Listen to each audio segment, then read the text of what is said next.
Hello everyone, it's Frozen Helm, and welcome back to Dark Souls 2. In the last episode, we started Heide's Inferno Tower, and I got very stuck on things, so we didn't really make much progress last time, but it's fine. And yes, I have exactly one soul. It was purely a coincidence, but, you know, I decided to have that. So anyway, I grinded a little bit more. Currently, where is, these are my stats. Yeah, 20 strength, 21 dex, 18 vitality. Yeah. They're level 70 now, but since you can blah blah.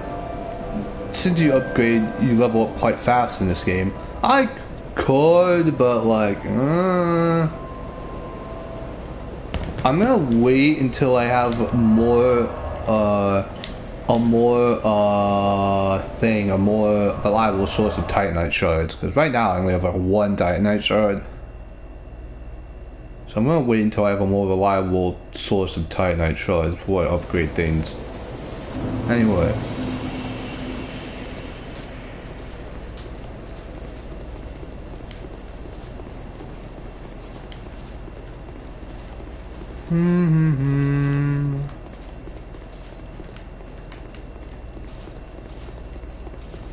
I believe there's a boss somewhere.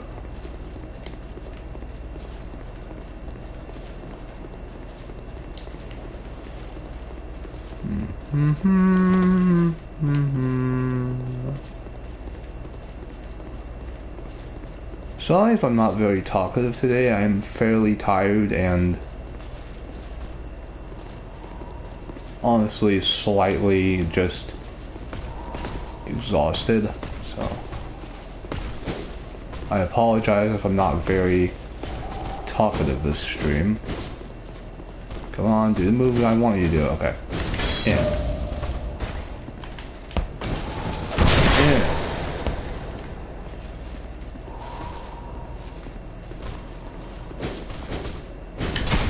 That is not the right button.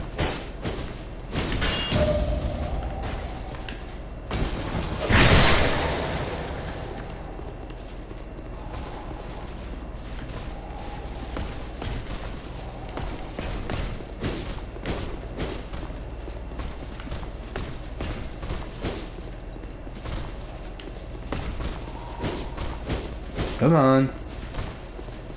Do the attack I want you to do. Come on. Go on. You know you want to. Idiot.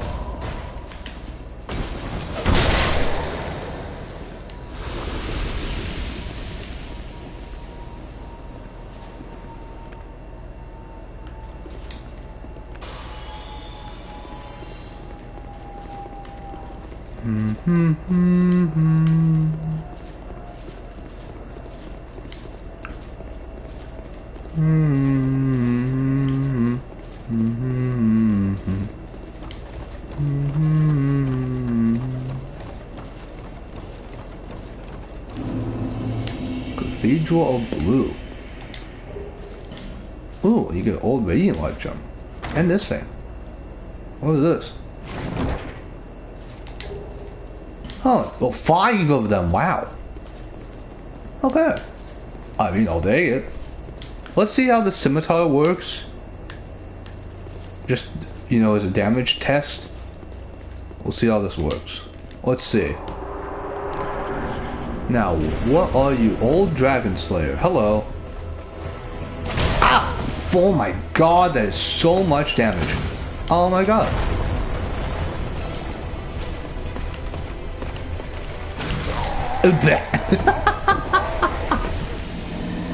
Who are you, Ornstein? Frickin' you look like Ornstein. Are you just wearing Ornstein's armor? You might just be a person just wearing Ornstein's armor from the first game. That's honestly kind of funny. I actually kind of like that idea.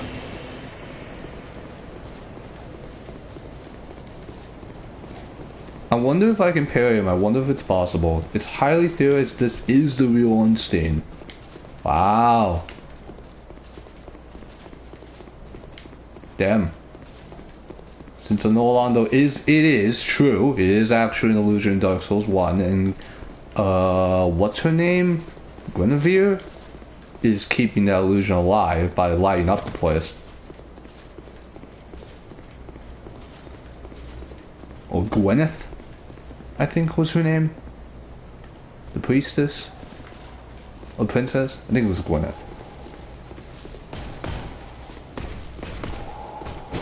It is Guinevere. Ow! Come on.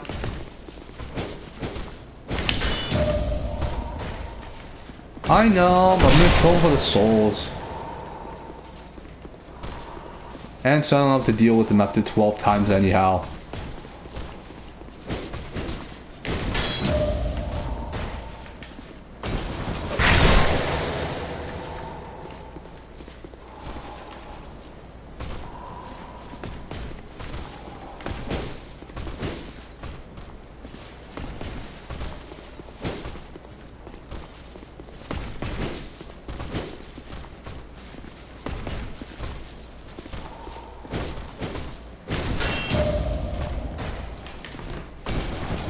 Ornstein left and went hollow. Ah, I see.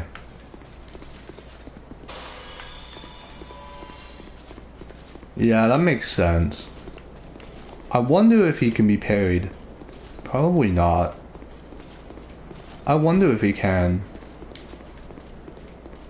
I kinda doubt it, but we'll see.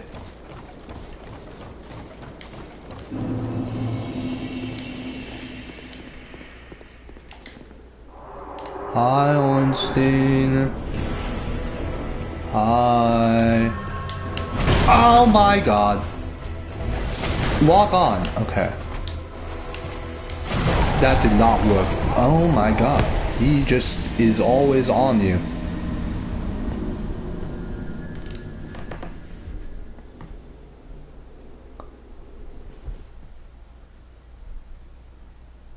Man, I feel like you can. Like, it's unfortunate. I really felt like you could.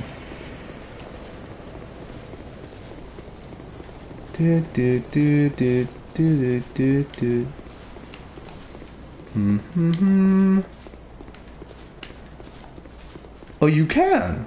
Oh. Well, maybe maybe that'll be a strategy. I just need to wait for the timing. Oh, see, this guy's not there anymore. Great. Now I can focus entirely on this guy and see if I can parry him. Let's just look at this. Let's see. Let's see if that's the viable strategy. Because this guy rushes at you a lot, so. The fact that you die in 2 hits is kinda nuts, though.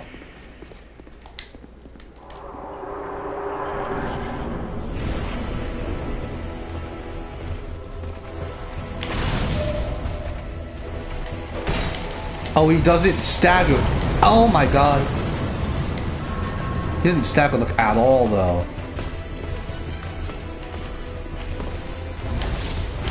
Fuck.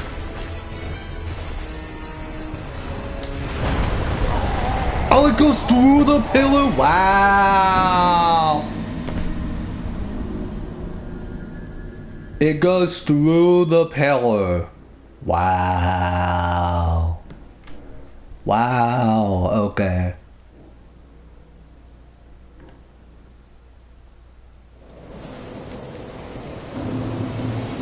Amazing. It goes through the pillar.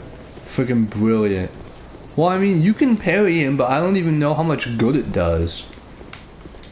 It doesn't really do much good for me, which is kind of unfortunate. Yeah, sure, it staggers him, but like, you only get time for like 1 hit. So, yeah. Kind of unfortunate, but I mean, I guess you don't want a Gwyn situation happening, so fair enough.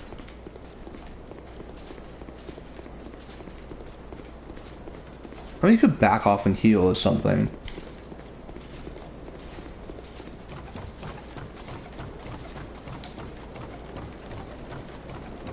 Yeah. But again, you want your, you know, two-handed weapon for the increased damage, right? Ah!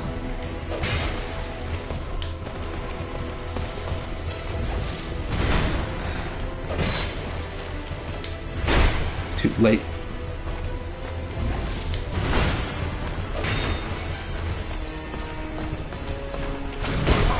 That reaches me? Wow. Go.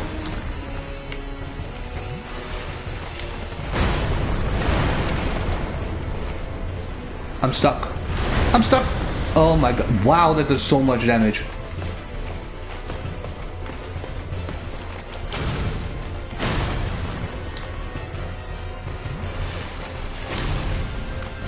Yeah, you need to dodge back there. Oh my god, that was faster than I thought.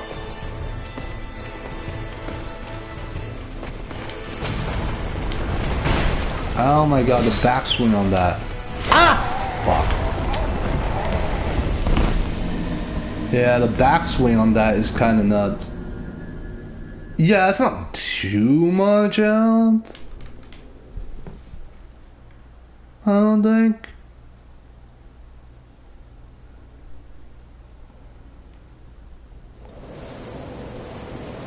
Maybe this is...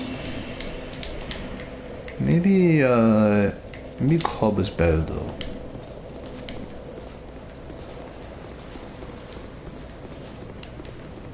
I'm two-handing this, right? Yeah.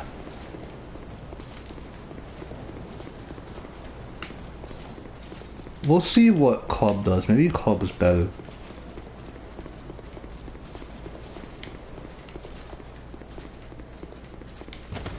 Because just in general, scaling off strength gives more damage than scaling off dex. Because dex weapons are inherently faster, right? So if strength weapons weren't didn't scale for more damage, everyone would pick dex. Because dex weapons hit faster, and if they do the same damage as strength weapons, then everyone would just be picking dex, so makes sense.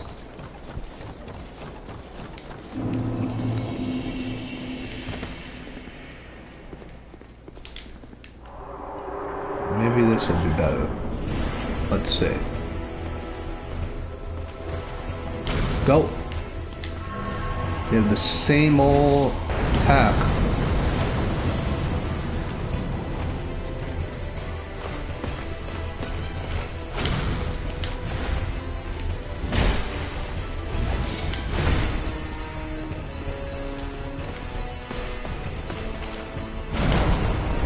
Problem is your stamina is still pretty bad. Damn it. Oh my god.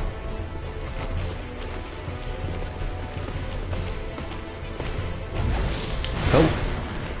Bonk. Back away.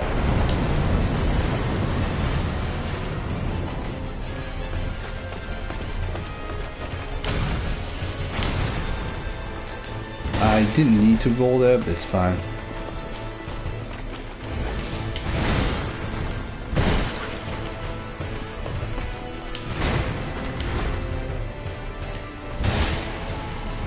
Back away. He dodged it. Ow. Oh, again. I need to back away. Hang on, I need to wait. I need to wait for a better attack. Shit! Ah, that was the wrong way. That was the wrong way. That was the wrong way. I needed to dodge backward. Oh well.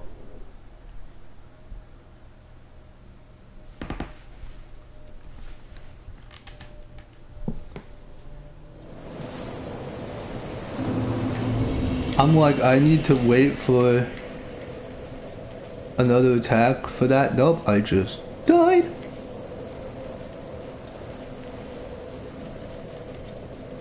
Hang on, maybe. Hold on, where's the...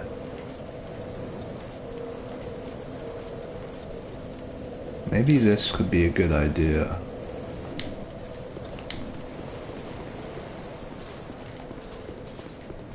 Because, you know, lightning damage and everything.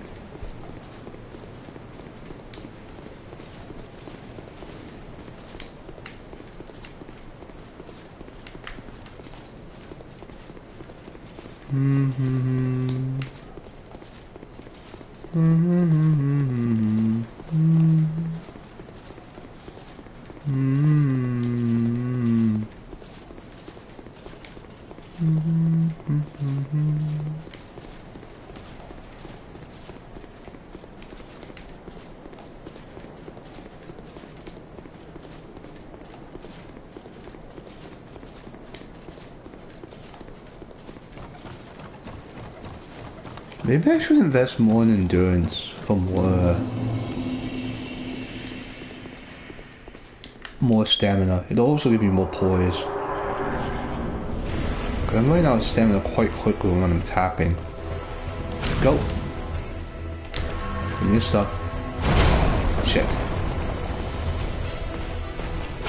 I'm already in trouble. Yeah.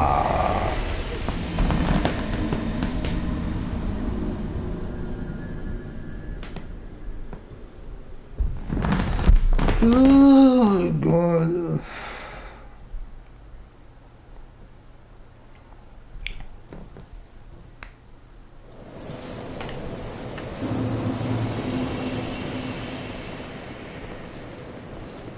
I'm already like preparing to move out, and I just get exhausted. I'm just really exhausted from everything.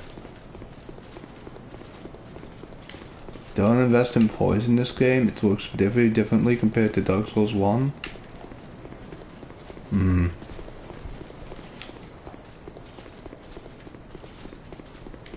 I mean, I guess for the stamina then, endurance. Like the poise is a nice bonus, but it's not very. You don't get much poise from endurance anyway.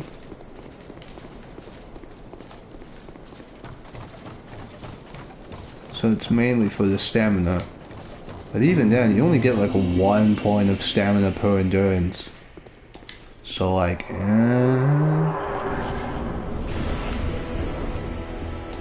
Look, I don't know about that.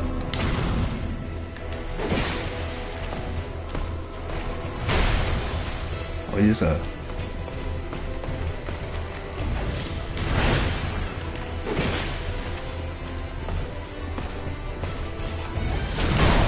Wow. Ah! Is it? Okay.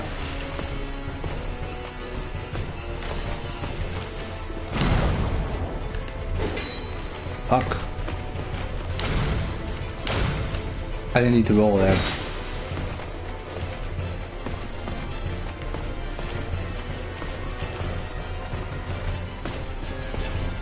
Come on, Ornstein. Okay. Yeah, so you don't need to roll the second one. Actually, I have to get 2 hits here. That was early. I didn't need to roll there. Shit. Ow. Ah! Freaking. Ah.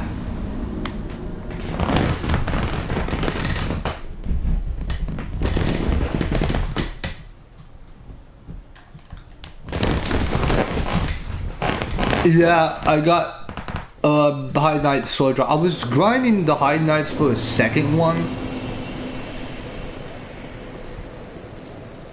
but I didn't get a second one yet. I might do it on this stream, honestly.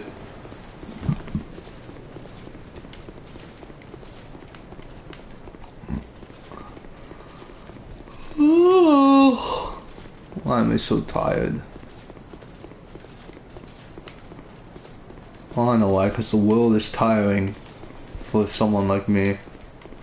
We love neurodivergence in this society. With neurodivergence, everything is tiring.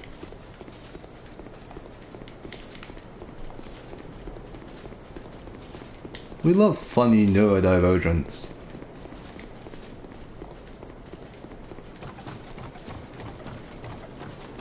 Yeah.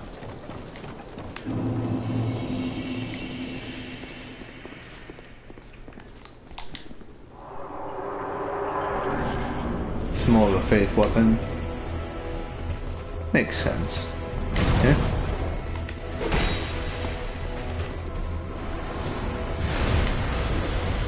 Okay, so it's more like the little one bolt. Oh, no. Okay, maybe you do need to roll there.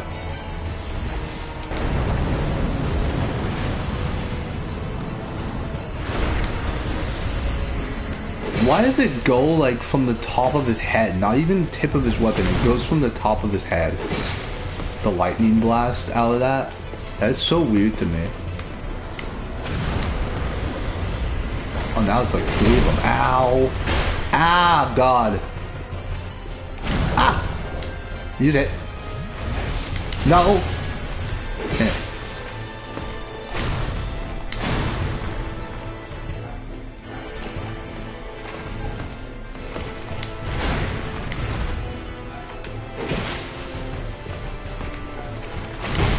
Fuck.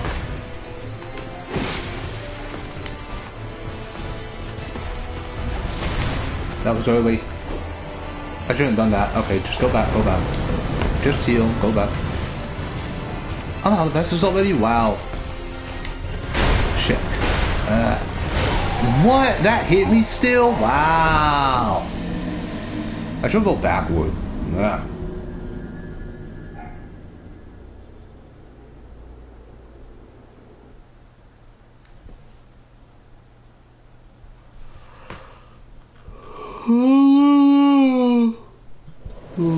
Sorry.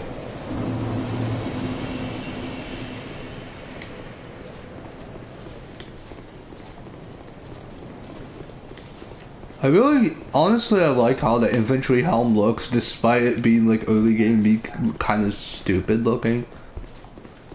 Like it does, you think it would look stupid, but no, it actually, I feel like it looks pretty good.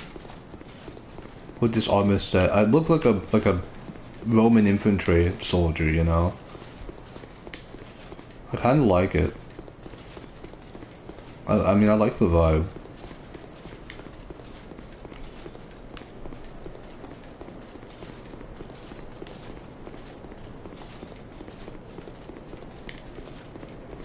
If you ignore it, I'm like halfway hollowed under the hood. See, you just don't look at his face and you're fine.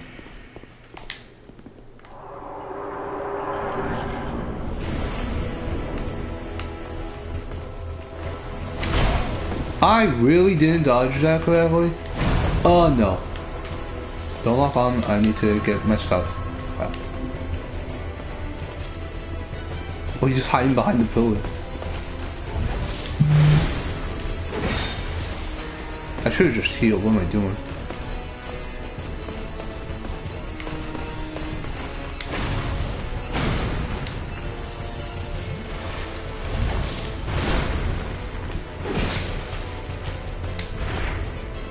Yeah, I should be dodging backward that attack. Nice. Nope. I missed. Ah!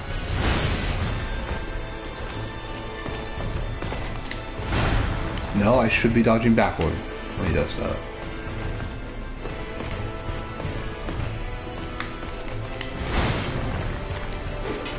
Damn it. Ow.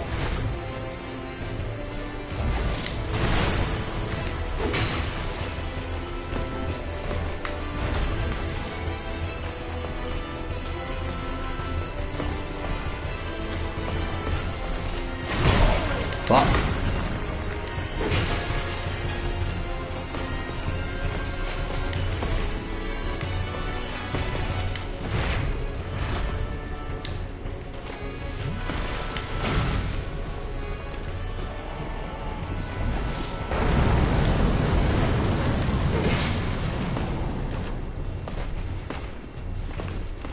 He often jumps back. Fucking, that hit me? Oh my god. Oh!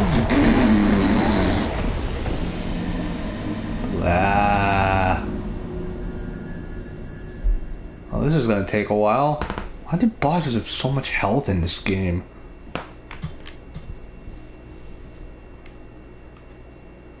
Maybe the scimitar is actually better.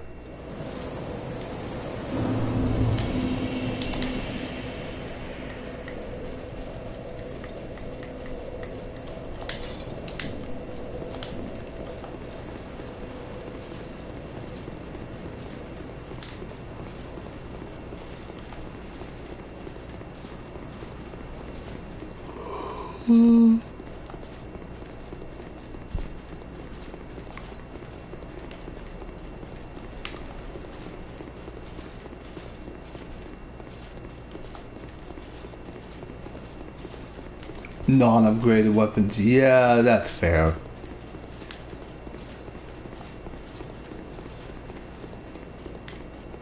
Since bosses in Dark Souls 1 now until you die in 3 years will take 20 bazillion. That's fair, honestly, that's fair. That really did happen. Because like the gargoyles are the point in the game where you gain +5 weapons off the wazoo and they fucking die. So yeah, fair. Honestly fair.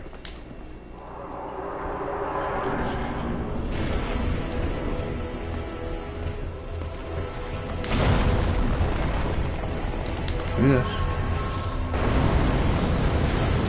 Okay, no. Not enough time. I'd rather wait. Yeah, sometimes that hits me and sometimes it doesn't. It's weird. Oh, it still hits me. I thought it was over.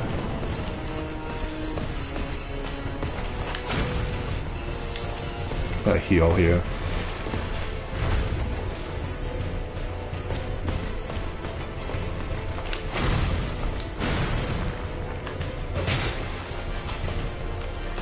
Yeah, my High Knight server's doing 155 actually. But you know what, whatever, it's fine. Wait for it. And now. What? Really? Wow.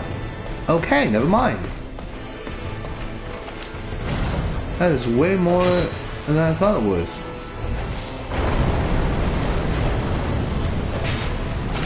Fuck. Ah, blah, blah.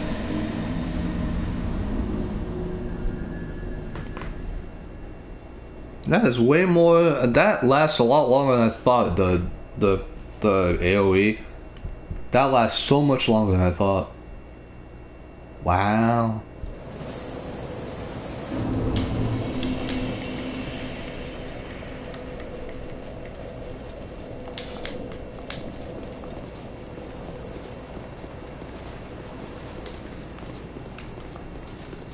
Spear Hill guy.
Yeah, because the scimitar was doing 138.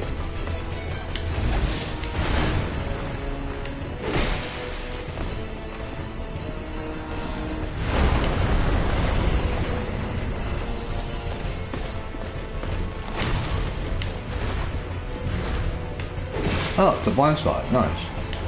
Stay back. It actually isn't really a safe opportunity. It's more of an opportunity to catch your breath more than anything. Oh man, I missed. Ah, freaking really? That hit me? Wow. Go. And what? Ah. There you go.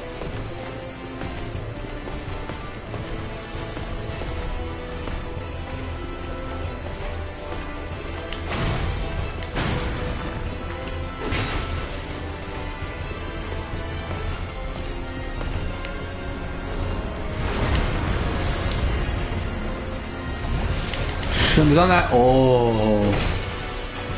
No. No. Okay. And not enough time. Just wait. Fuck.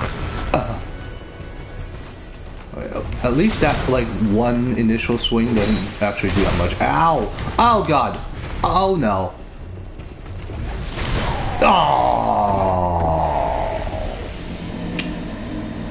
I dodged the wrong way. Bah. Oh well. I mean, hey, half health. That's fine. Half health's okay at least.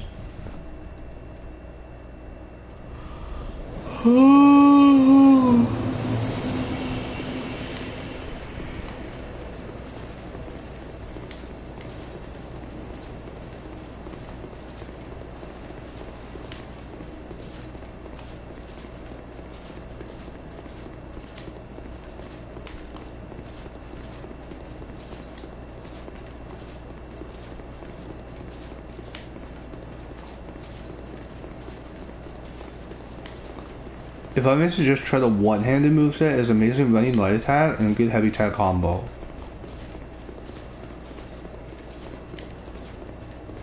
Really?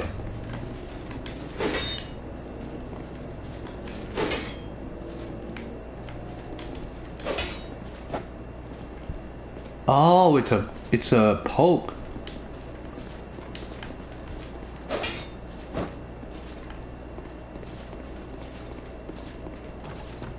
Interesting.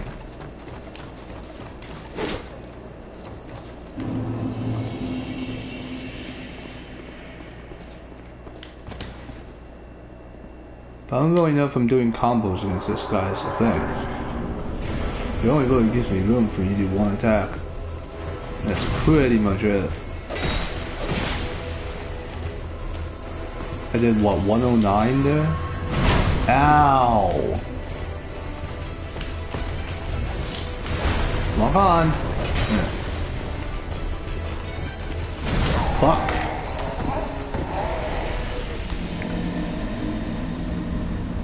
It does give me more damage. 2 hits of this is better than 1 hit of the two-handed moveset, at least. And I do have the time.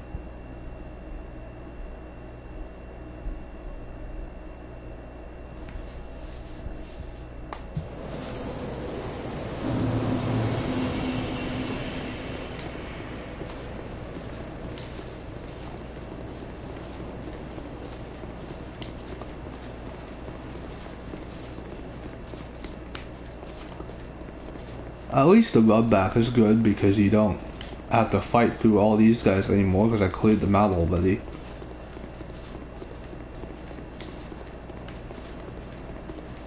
I'd rather that than have to fight these guys every time I come up here.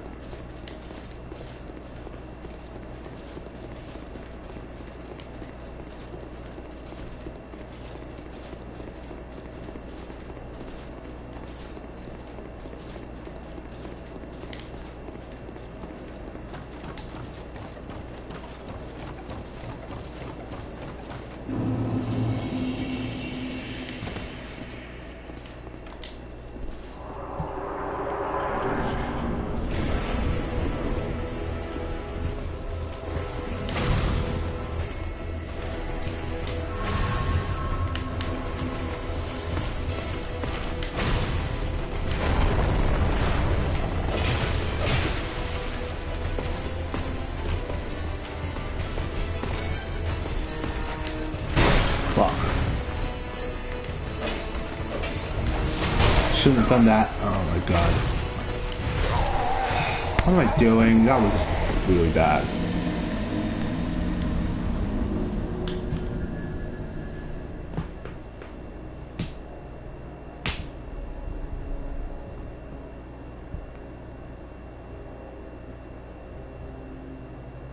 As you know, today will give you 50% more strength, but in Dark Souls 2, Two-handing with a weapon also gives a bonus damage multiplier. Ah.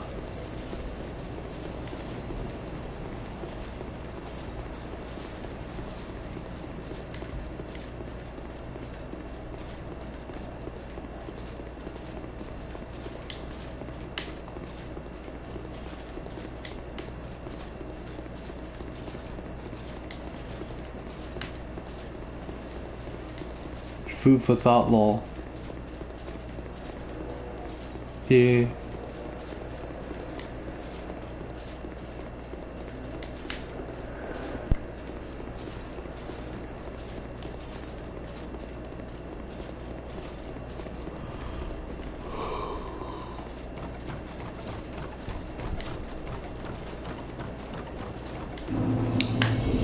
Wait, actually, then I could be using the Drangleic sword.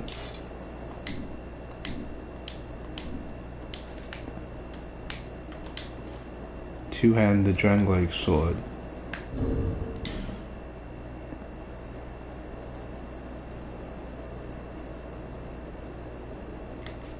Cause this thing is A dex.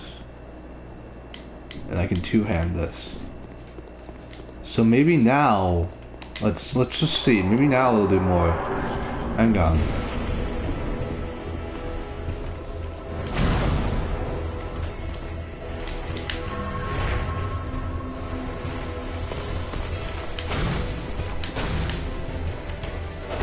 Oh my god!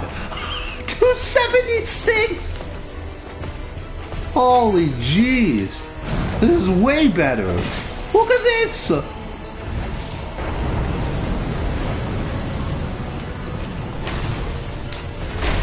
Ow. Oh my god. I went from what, 155 to 230. God damn. Come on, dude, big super move. Ow! That was your big stupid move and I still got hit by God. But yeah, 230. Went from like 150 to 230. That's crazy. That's nuts. Well, we found a new boss killer. Oh my god. Yeah, we found a new boss killer. This thing does 230.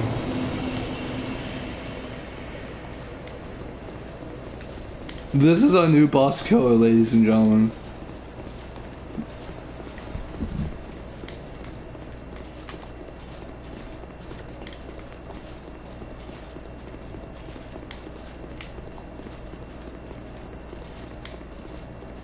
Driving Sword Gaming. No, seriously. You see how much damage this thing did? Like, that's nuts. I went from like 150 to 230. And that one attack did 275.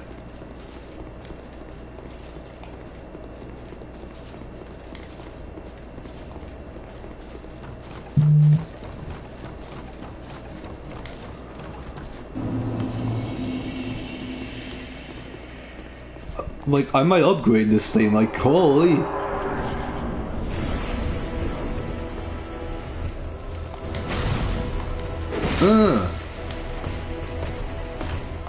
It might be because it's twin like Titanite weapon.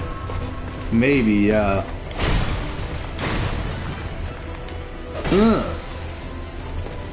Look at that, 276. I don't have time.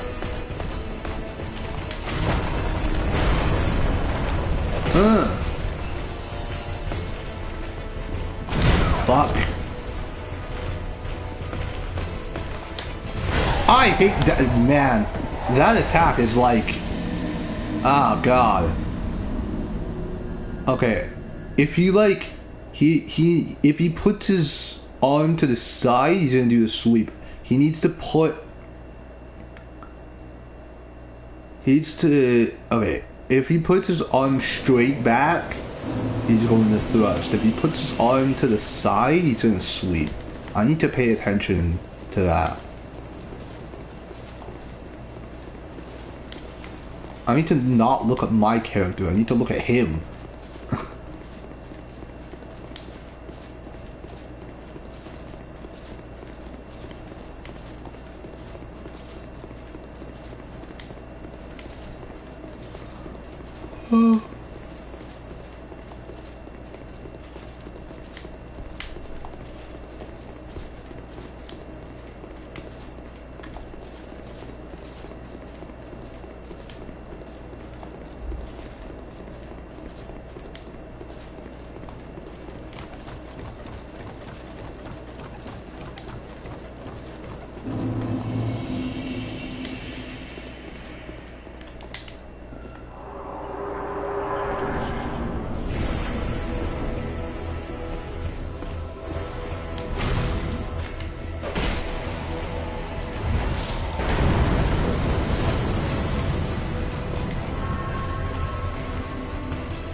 Oh my god.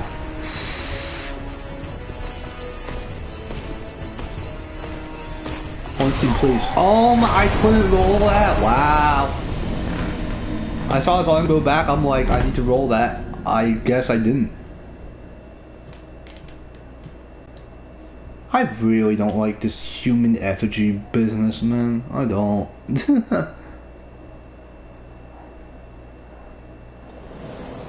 Anyway.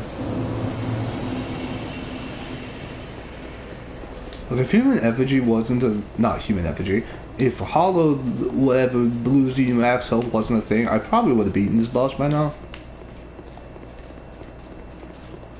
But whatever.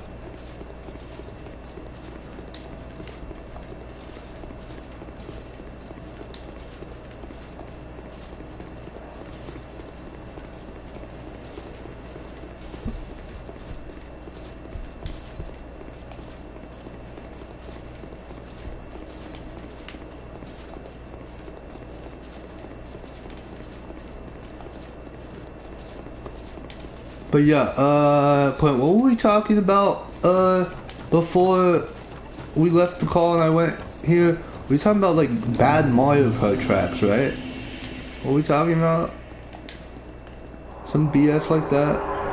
How Excite Bike Arena is really bad?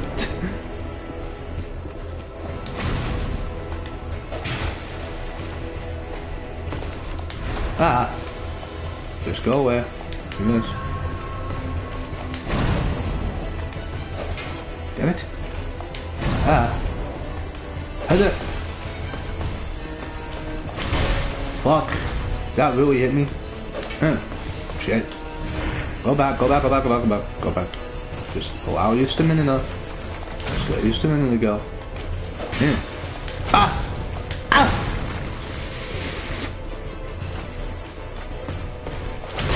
Mother. Ah! Ah! Ah! Yeah. Oh my god.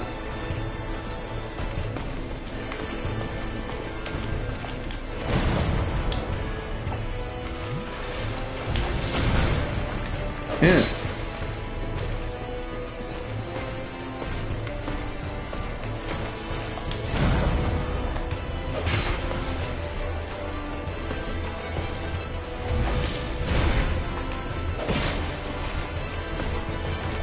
One. Ah, okay, fine, whatever, we take that. 1, 2, okay. And ah. 1. Yeah, that's a blind spot actually. Oh god. I'm back.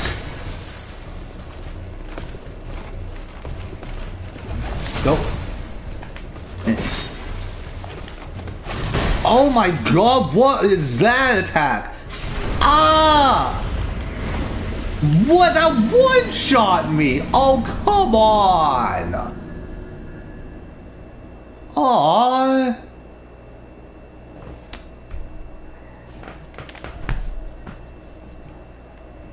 He did the bug zapper just without the lightning effect. God! That's a one-shot? Wow!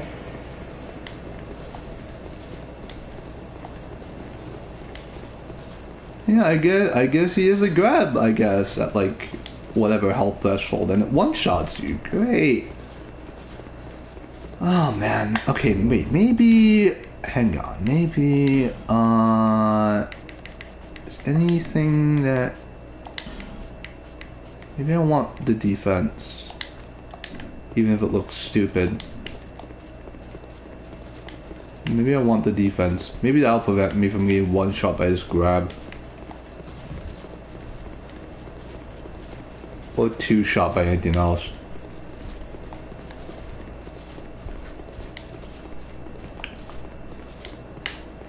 On a fat roll? Ow.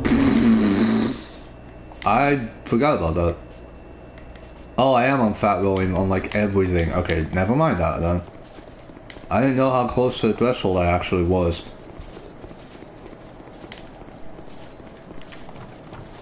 I'm very glad that they utilized more than 25% of the equip load in this game. That's the thing that annoyed me about Dark Souls 1, is that in order to play the game properly, well, not play the game properly, in order to like not medium roll, you have to be below 25% of your equip load. And I didn't really think that made much sense. Like, why have a stat, you know, equip load, right, if, oh god, if you're only using 25% of it. Oh god. Ow!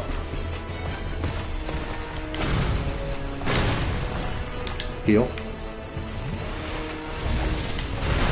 Okay, we're good. Yeah.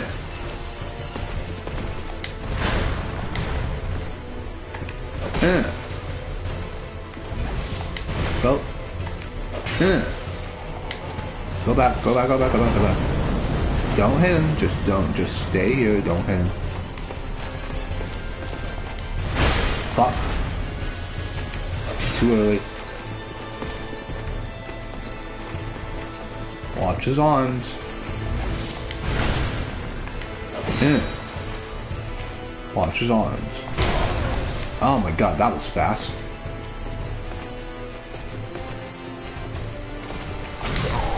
Fuck! Too late.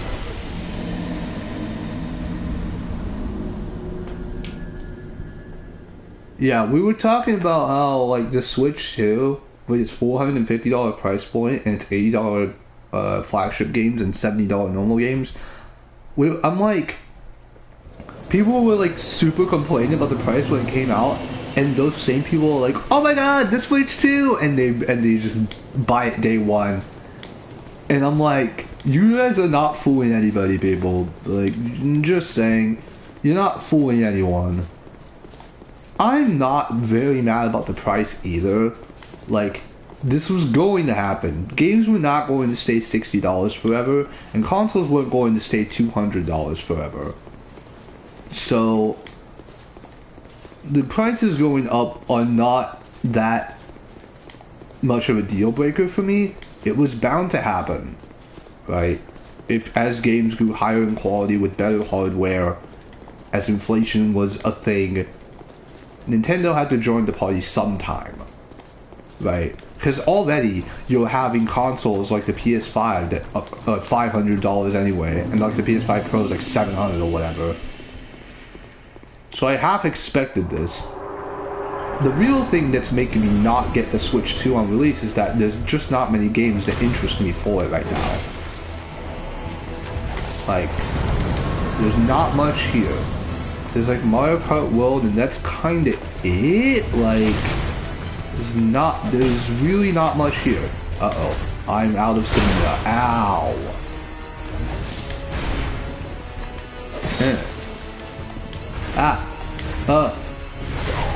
Oh, that still reaches me. Wow.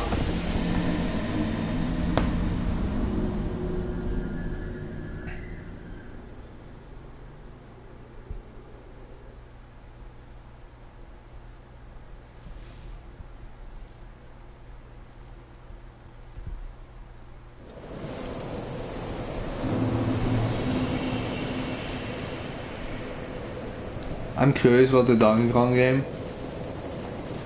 Yeah, it's not really a need for those. A lot of physical cartridges for indie games. I don't know if Switch 2 can play those. Ah, yeah. I feel that. Makes sense. It is a pretty seamless transition between Switch 1 and Switch 2, so that's good. I'm glad they did that at least. You do it through your Nintendo account and you bring the consoles close together and they wirelessly transfer everything over. So it's not that arduous a transfer, so that's good. Like even the stuff on your SD card transfers over, which is awesome. I mean, obviously you just take out your SD card, put in the new one, and it, like I think it formats automatically or something. So that's good. But the real thing is that like there's not many games that I care for the system yet. And call me crazy, but I'm not really a fan of the Switch 2 edition thing. Like, I don't know. It just seems like a way to market DLC for year-old games without actually, what am I doing? Why am I attacking him? It just seems a way to market DLC for like 3-4-year-old games, and just, I don't know, there's not enough content here for me to justify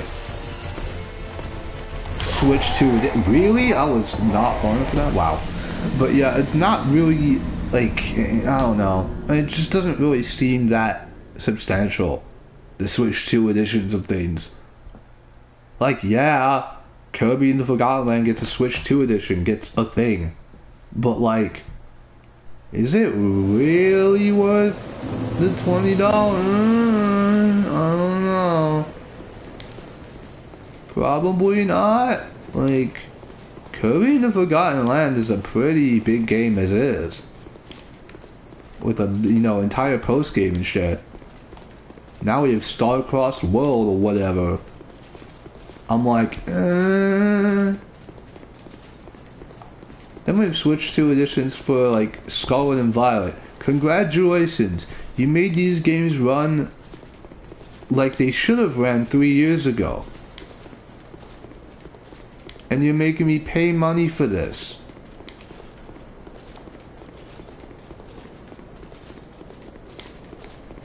Like, I'm sorry, this is not making me want to play it again.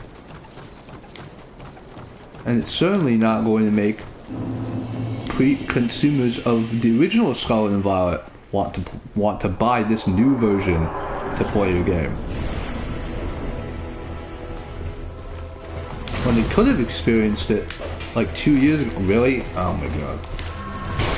Ow, really? That still hit me? Fuck. Oh my goodness.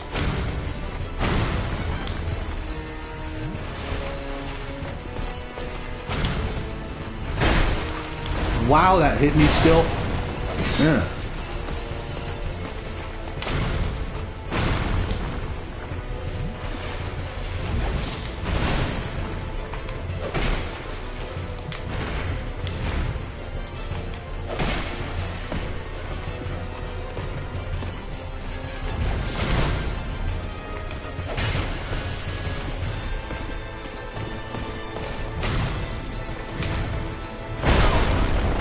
Fine. Not fine. What am I doing? Oh my god.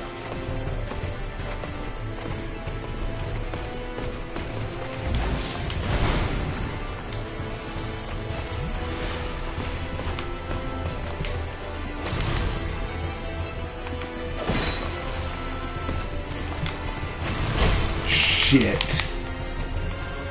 Blech. I'm out of Vestas. Fuck me. Just use a life gem, it's fine.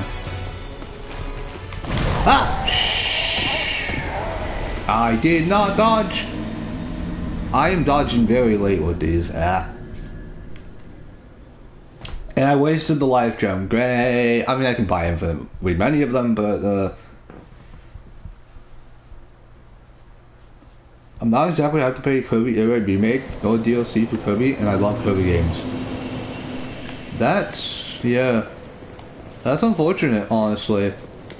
Especially if you love Kirby games, that's unfortunate that they don't really drum up hype for you like this anymore.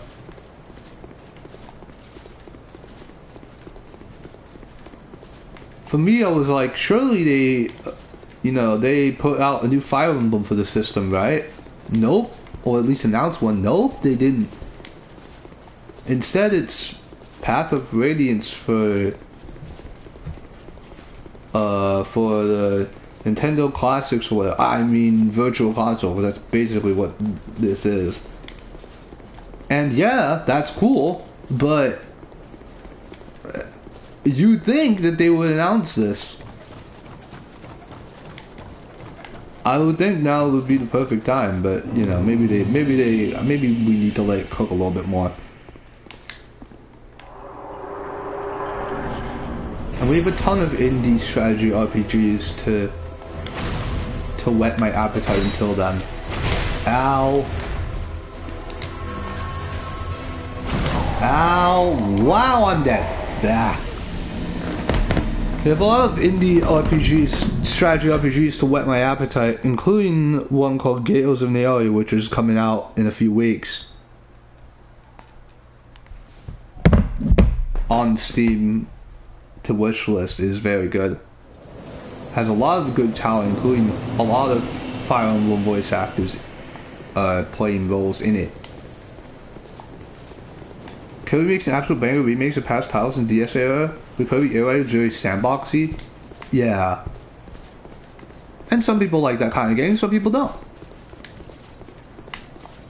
Personally, the sandboxy nature of Kirby Air Ride is intriguing to me, but like, because I didn't grow up with the original Kirby Air Ride, so it's kind of just, the nostalgia isn't really hitting for me, you know, because I didn't play the original, so. Now, if they remade boards from the GameCube Mario Party era in Mario Party Jamboree, I'd be singing a different song, but no. It is still Mario Party 1 through 3, and not 4 through 7. I'm like, guys, there's so many boards here that you could be using, and yet you don't? Like, I mean, it's right here. Like, there's so much shit here. I didn't need to go there. Ah. Okay, do you think? Fine. No substance? Uh.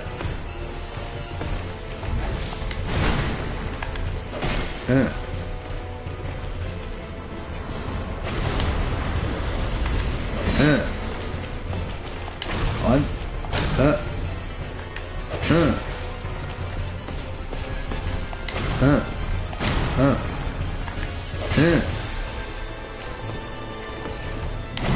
Wow, oh my god, it's so fast. Oh god. No, just heal. Fucking... Damn it. No, I dodged early, baited me there. I thought he was doing the other one. Kirby Air Ride is a very fun party game, and that's about it. Yeah, that's fair, I guess. There are some games like that where it's better with multiple people, and then single player kind of just lacks substance. Honestly, the Mario Party games, the GameCube Mario Party games can be like that. Like, because I was a kid, right, playing Mario Party 7, so it wasn't really a big deal that it was single player, because, you know, as a kid, I still enjoyed that kind of thing. Even though, you know, Mario Party is obviously a lot better with friends, right? But like as a kid, it was fine because I still enjoyed it, and you know, sometimes I would have friends. I would have them play it. It was cool. But yeah, like as an adult now, I normally only play single player in games that are designed for single player. Because nowadays, games that are designed for multiplayer are very clearly labeled as such, and the single player offerings of those games are often very lacking.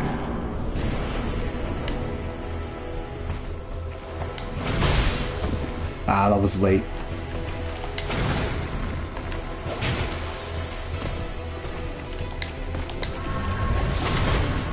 Yeah, see, I thought he was doing that one. Uh-oh. Get back the... Aww.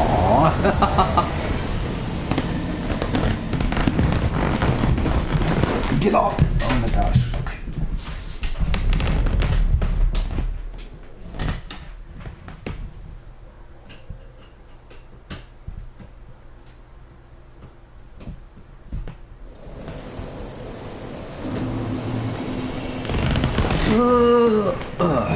You tend to gravitate towards single-player games as an adult.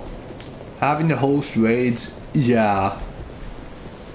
Because that's just another thing you have to do. And as an adult, your responsibilities just tend to pile up way higher. So, yeah. Like, look at me now. My responsibilities are still, like, really high, and I'm still trying to find a fucking job. So, yeah.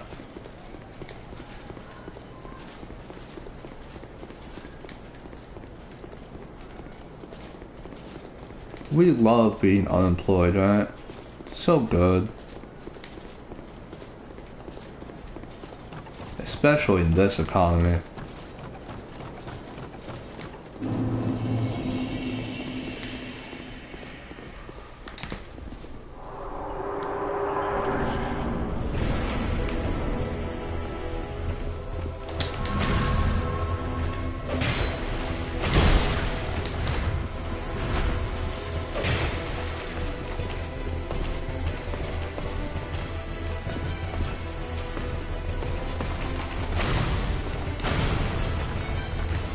I need to roll there.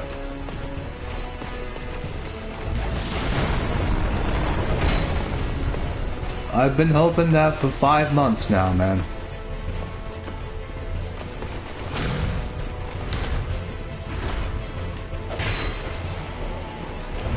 Okay.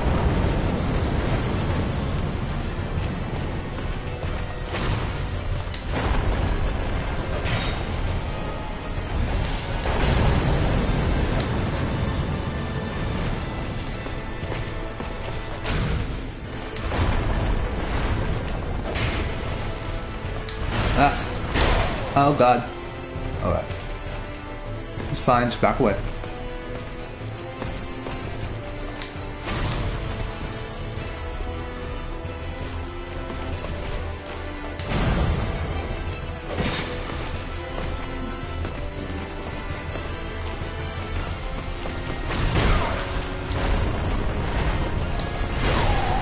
Really? That hit me still? Wow.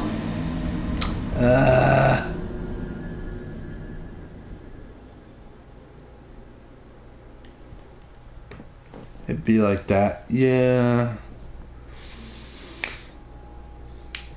Many applications, a few interviews, nothing yet. I do have an interview on Tuesday.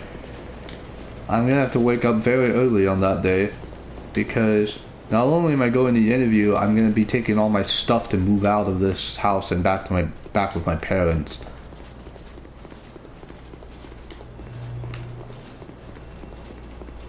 Which is quite sad when you're 25. Yeah, you're in your mid-20s, you're just starting to, you're just starting to enjoy life, right? Nope. When you're in your mid-20s, people throw you away.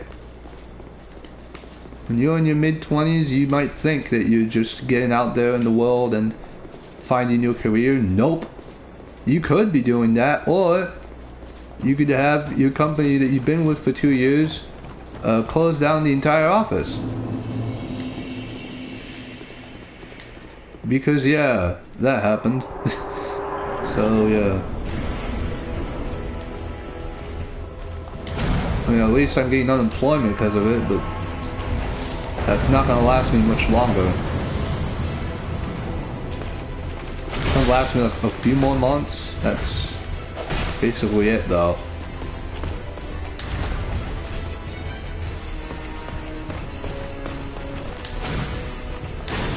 I need to roll there. Huh.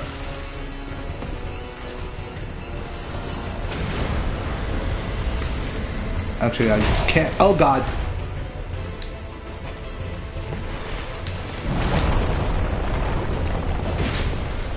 I shouldn't have attacked her. Uh-oh. Uh-oh. Just regain your stamina, regain stamina, regain stamina. Okay. Well. Honk. Go away.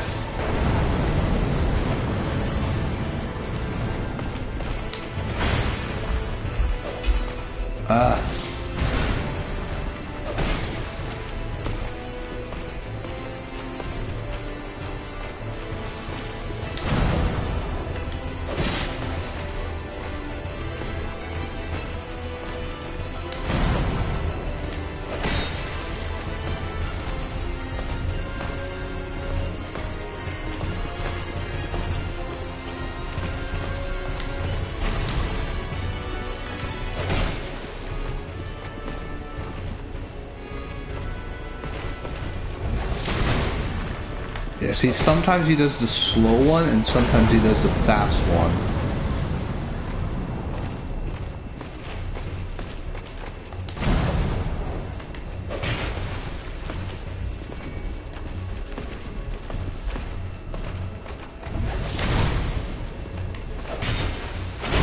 Ow. No! I thought that was on time. Aww. That was early? Wow. Dang it. I thought that was on time. Ah. Oh well. Nothing wrong with moving in with your parents. Life is hard. The fact that we live with expectations from decades ago that won't work anymore. Yeah, I know that, like, there's nothing, like, financially wrong with it, and I know my parents are supportive of it, but I still feel like it still feels wrong. I don't know why. It just feels wrong. Like, I hate burdening anyone with my failures. You know? And I know it's not my fault that I got laid off, but it still feels like I could have done something. I don't know why. I need to get these thoughts out of my head. This is why I'm going to therapy, after all, is to try and, you know, have someone to continuously speak to about this sort of thing, and have someone to remind me that, you know, I shouldn't be attributing all this to me personally.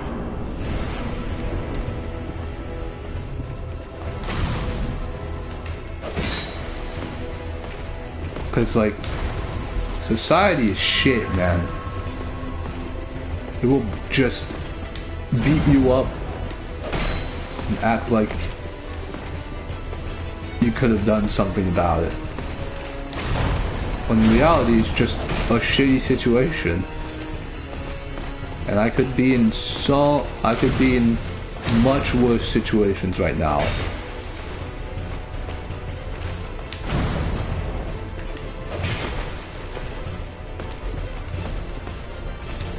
Like, my situation could be a whole lot worse. So I'm grateful for that, but, like, there are many times when I'm thinking, like, could I have done something? Could I be applying to more jobs, you know?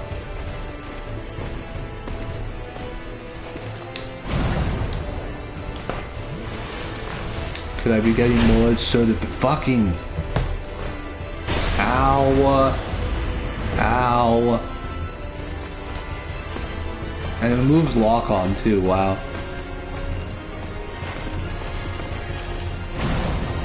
I should not have dodged that way. Shit! Okay.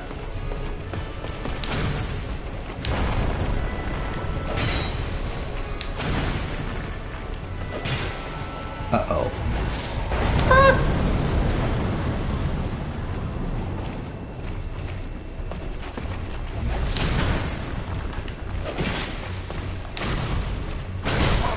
Damn it!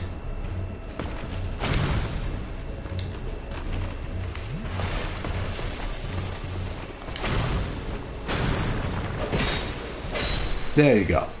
Yeah.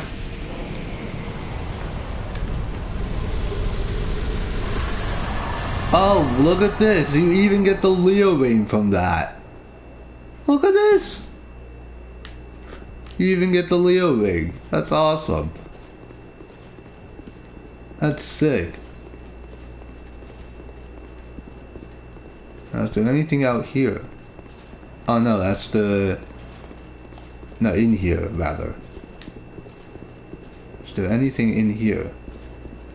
Now you get the bonding ring. Wait, what's over here? What's this? What's this?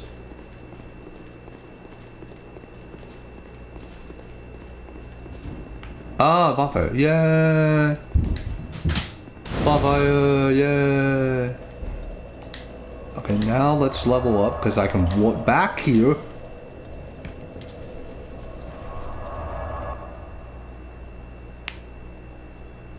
Like, oh my god, guys.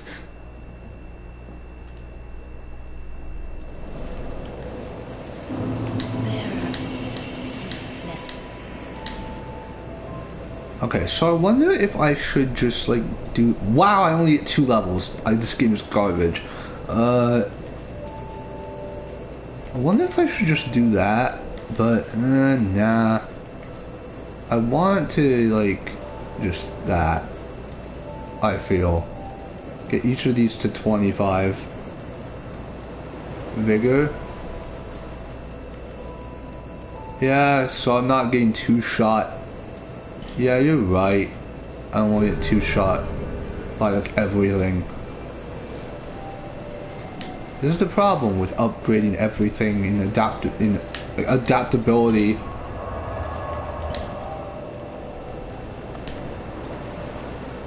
Oh, it's Cathedral Blue. Okay.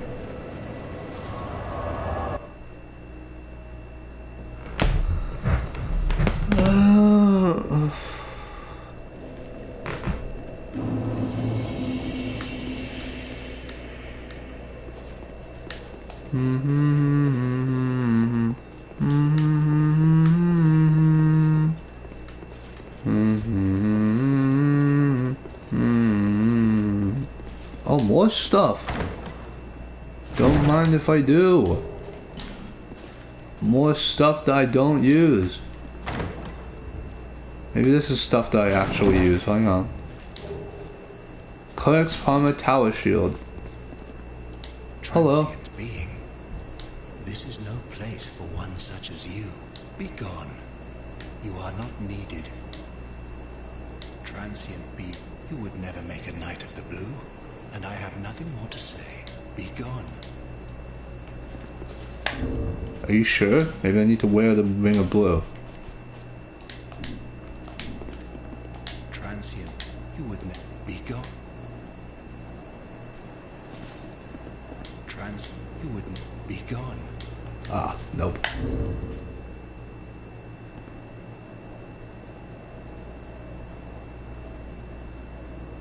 Token of fidelity? Bruh.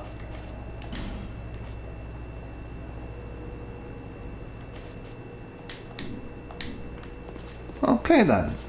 Fine. Fine.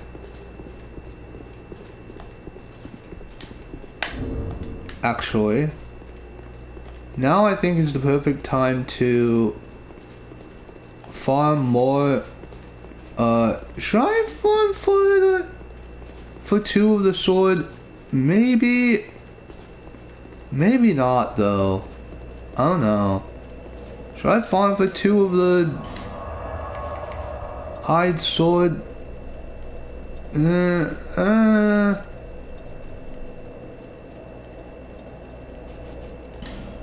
Yeah, I guess so. Why not?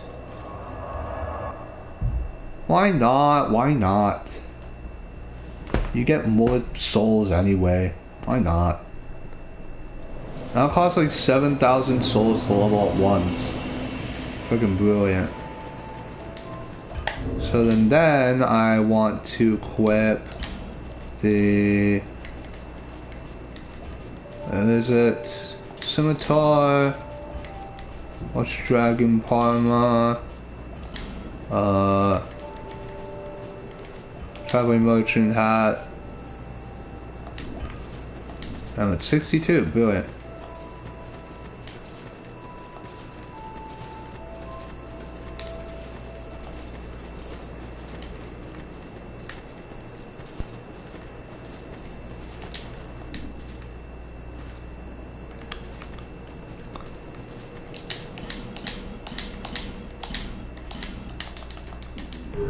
If you want to do a melee faith build, this is just kind of just the lightning damage is basically just to get me through the early game, honestly, because I'm just gonna do a melee only build, honestly, or dex build, so this is just to get me through the early game.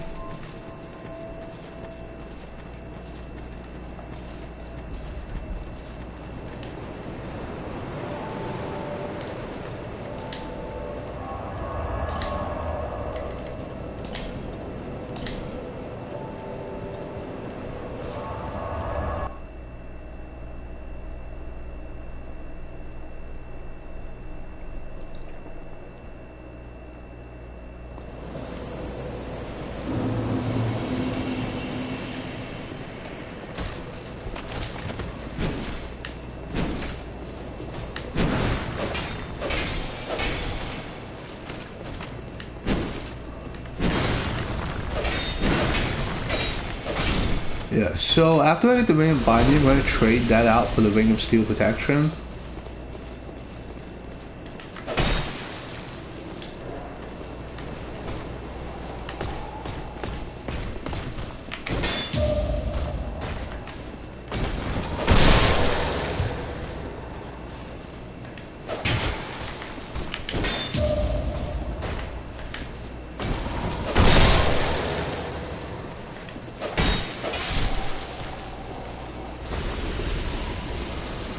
So yeah, get used to this a lot until I can actually get the sword. And I believe it's a 2% drop rate, so this is gonna kinda suck, but whatever.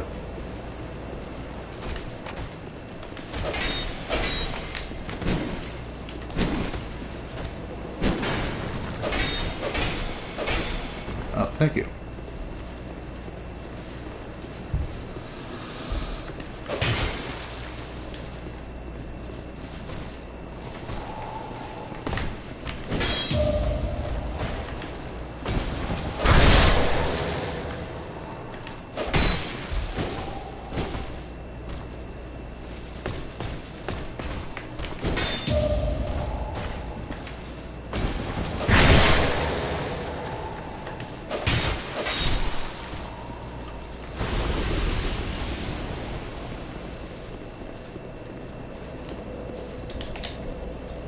No, don't light the fucking torch. Oh my god.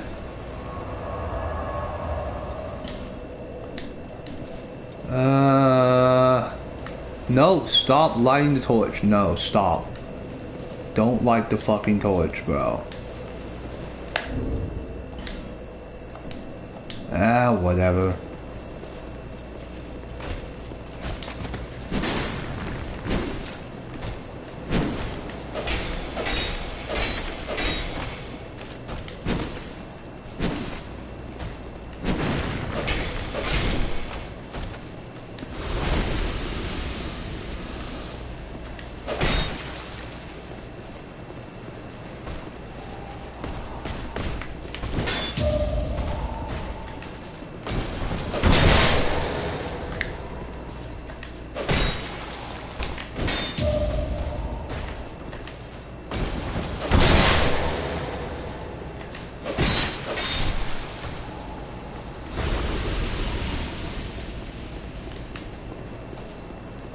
Ah, Snisgur again. Hello.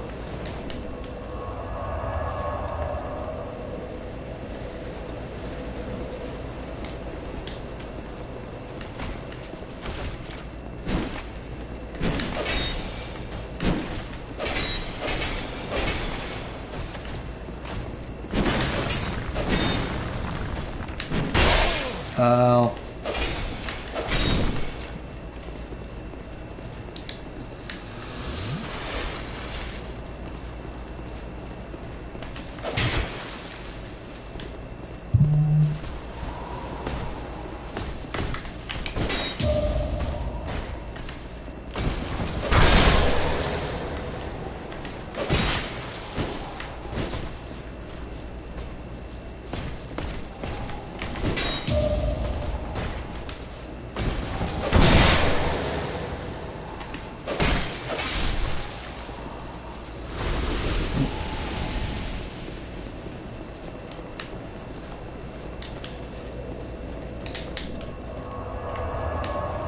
Yeah, I apologize guys, this is gonna be a while.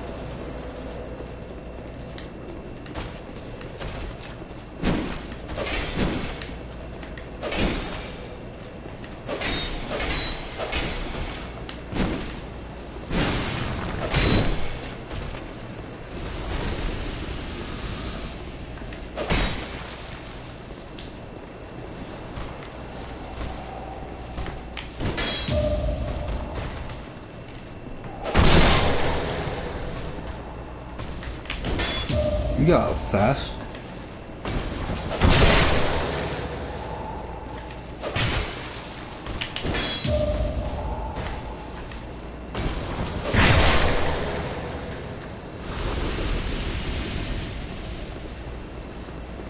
Still grinding the spear, guys. Yeah. Gotta love that.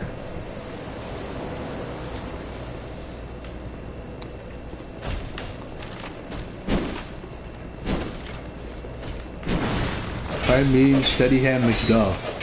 Where's he?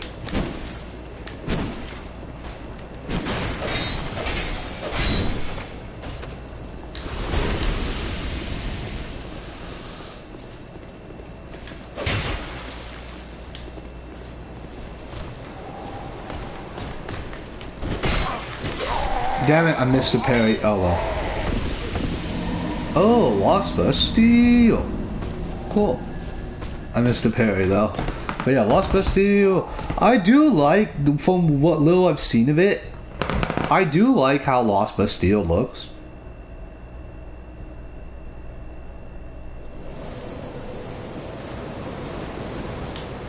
From what I've seen anyway.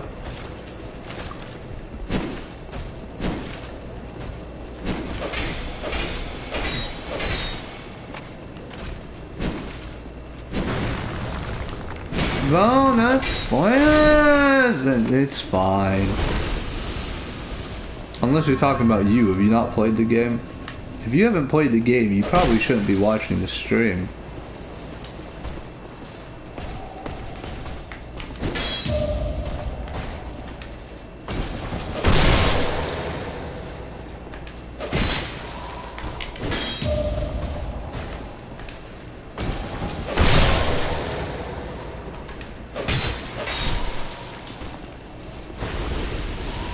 Still nothing.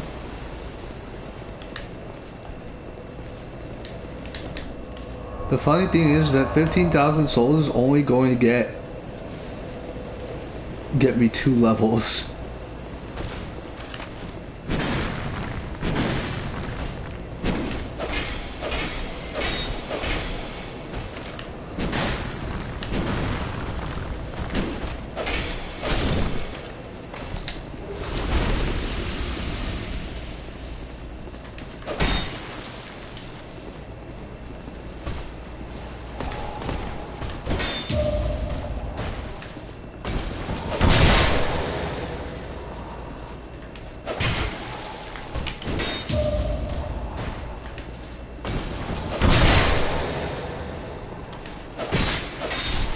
Saber Depth sells large titanite shards, not regular ones. Ah, I see.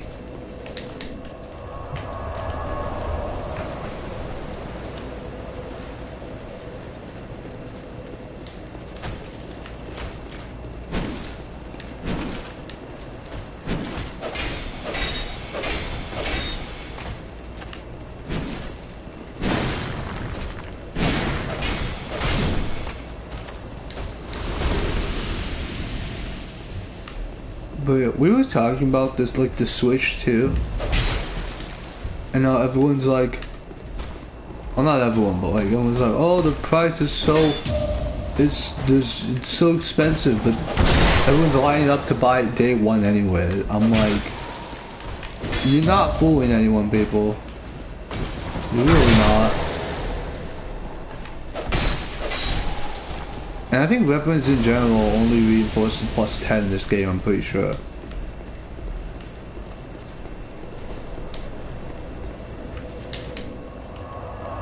And the thing I noticed with like Mario Kart World, for example, is that a lot of the,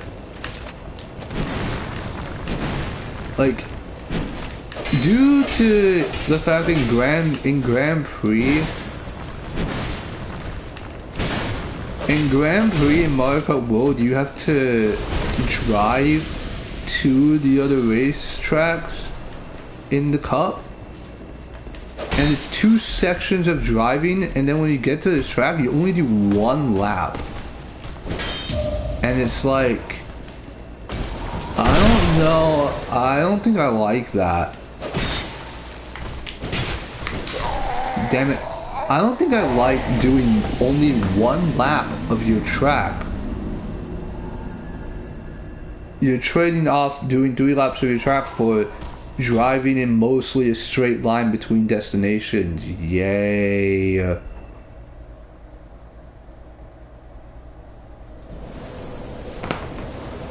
I'm like, it's novel, sure, but I don't know.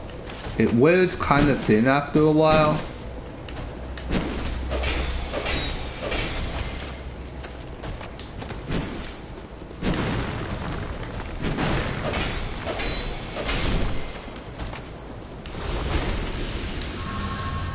Like, they market this more and more towards casual players, the Nintendo's franchises, I feel. They market them more and more towards casual audiences. And not the long-time fans, I feel. It's becoming a pattern. And while I can see the sentiment, at least, and I can see why they're doing it this way,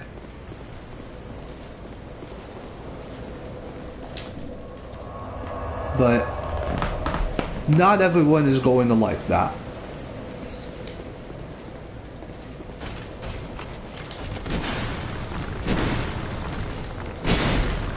For another thing, in Mario Kart World, you don't have to hold the item button to hold the item behind you. It is automatically behind you the second it opens in your item menu. The item is automatically behind you. It has never been like that in any other Mario Kart game.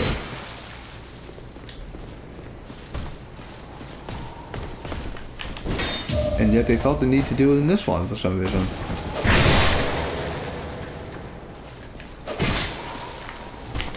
It is super weird.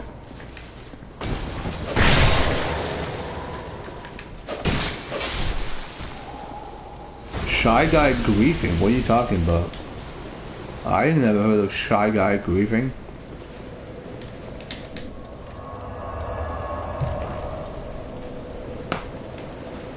Yeah, it feels weird for me. It feels weird for me not getting the Switch 2 on release, but I'm not, because there's not much that I like about the game catalog right now. There's really not. So I can't really justify paying $500+ for this console.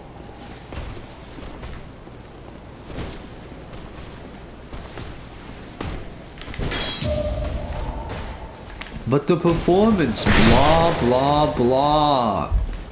Everyone is obsessed with performance, obsessed with graphics and 60 FPS. As long as the game is playable, I don't care.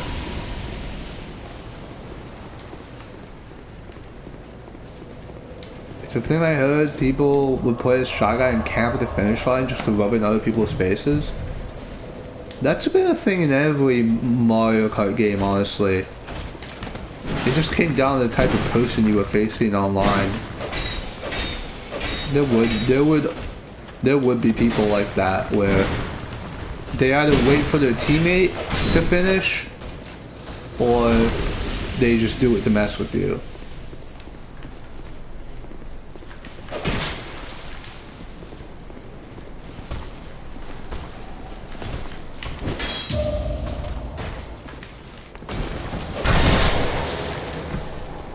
I mean, they do it, I understand why. They do it to make it feel more like a journey, Mario Kart World, right? They do it to make it feel more like an adventure and an actual racing Grand Prix. Because a racing Grand Prix, you actually do this kind of stuff, right? You actually do go between locales and race in one giant course instead of doing multiple laps on a single course. So I get why, but gameplay wise it just kind of lacks. It's kind of lacking for me because you don't really appreciate the new tracks very much in Grand Prix mode. And worse still, it's the default for online worldwides. In order to get 3 laps of a track, you either have to pick random or you make a room specifically for 3-lap tracks. And I'm like, that's so backwards for me. I don't know why you have to make it the standard online. To waste time going between tracks when people play not for the... It's very different, yeah. And some people will like that, more power to you. But it feels a little bit off-putting to me looking at it. Because people don't play it for the intermissions between tracks, people play it for the tracks themselves. Right?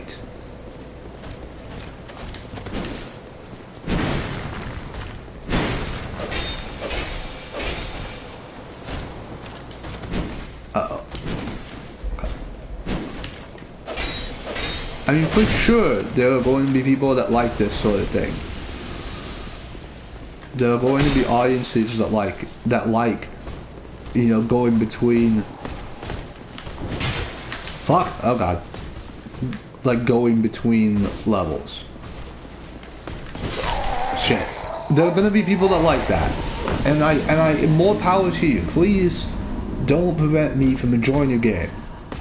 But it just kind of feels weird to me that in Grand Prix mode, the mode where we look at all the new tracks, right? Which is probably gonna be our first look at all the new tracks, you only play the new track for 1 lap. Like, I don't know, it just feels sort of counterintuitive to me.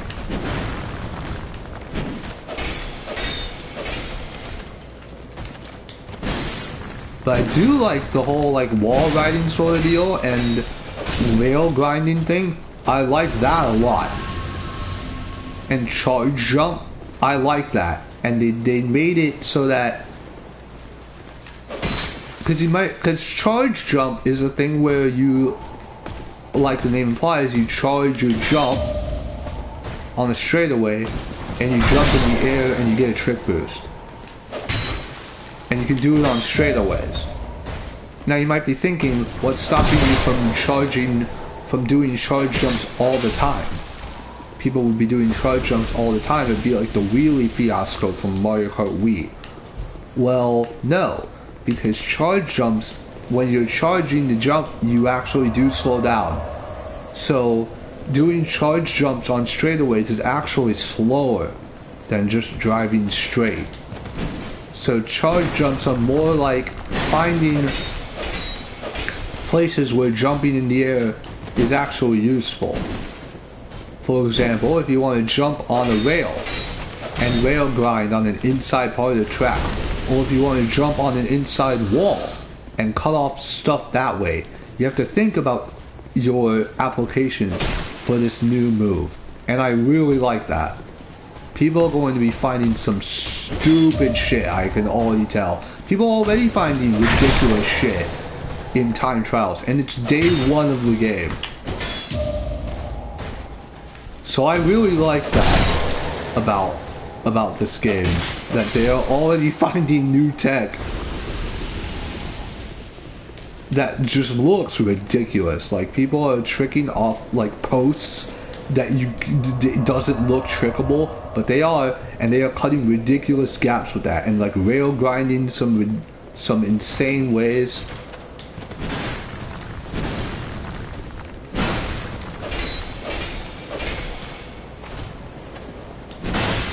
Uh-oh, I'm stuck. Okay.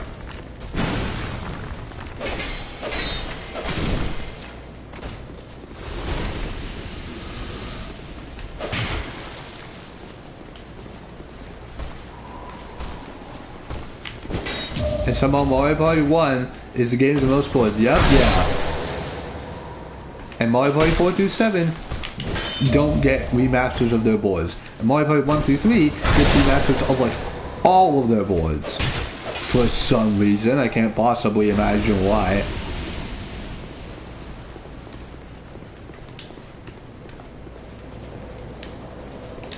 Like Nintendo, you gotta, if you want to give your franchise love, give all of it love, not just 1 through 3.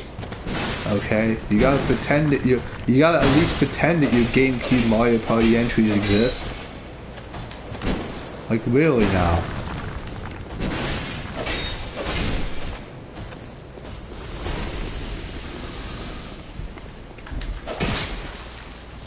Because right now they're just like dead to you.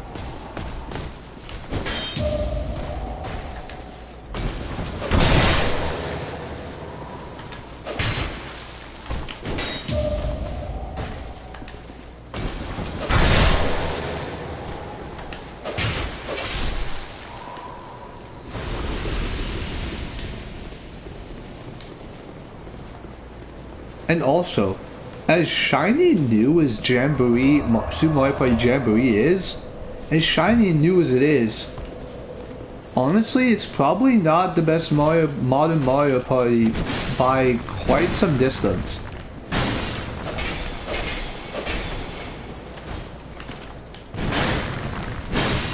Like, I honestly probably prefer Superstars over this by a bit. Like, when playing it, I mean, the buddies are super unbalanced. The minigame selection is, I'm gonna say it, the minigame selection in Jamboree is kind of terrible. It really is. It's kind of bad.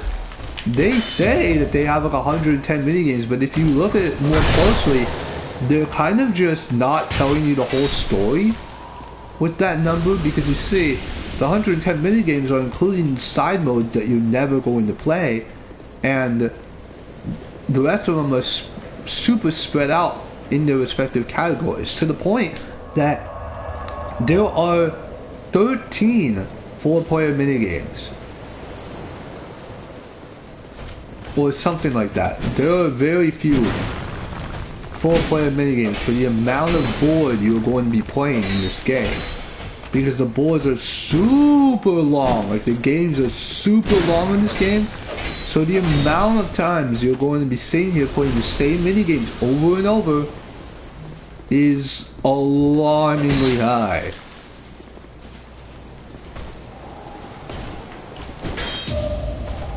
And the minigames themselves are not necessarily more luck-based games, but just minigames where the premise has been done before, and it's not really that exciting. Like, I'm pretty sure there's 13 four-player minigames in party mode in Jamboree, which is pathetic. So you just play the same four-player minigames over and over, and like 3 of them are quizzes. 3 of them are quiz minigames that play exactly the same. One of them is a luck-based minigame that the turn player can win literally the first turn, and then has to sit there for 2 minutes while the rest of the minigame plays out to determine who gets like 3 coins for like 4th place. Well, I mean 2nd place. Like, the game takes forever, and the minigames are not good enough to warrant the game taking this long. Like, a 10-turn game of Mario Party should not take 90 minutes to complete. That should not be a thing. 90 minutes for a 10-turn game. Like, no. Like, please, no. And a huge part of that is that the animations take forever in this game. There are so many unnecessary animations in this game. Every time your character gets an item, they have to pose and say the, you know, cute little They have to say their cute little catchphrase and pose for the camera. Every time you get an item. Every time you turn in your stickers in Rainbow Galleria. Every time you do the lottery ticket, they have to show your card. Every single time you do it. And it is just miserable. Fuck. It's miserable. Damn it. I missed the thing. But yeah. The animations take so long.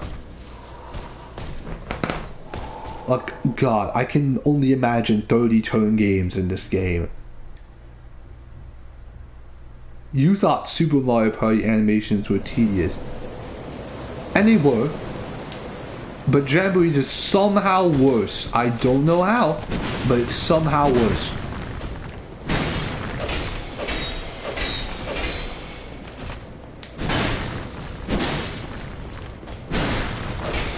How do you make a game look this cool but play this badly? How? The game should not be a slog. It should have exciting gameplay and, like, you know, boards that have like twists, and you know, you should be at the edge of your seat every turn, right? That's Mario Party for you, right? But it's just not. It's a slog. And no, turning animations to fast doesn't help.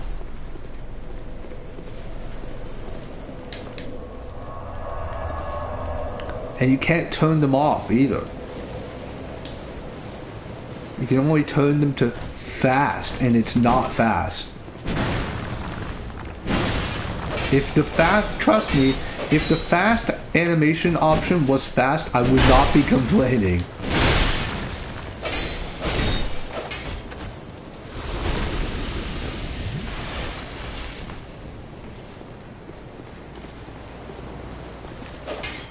And yes, Pokemon games are also guilty of this, but that's a whole different can of worms.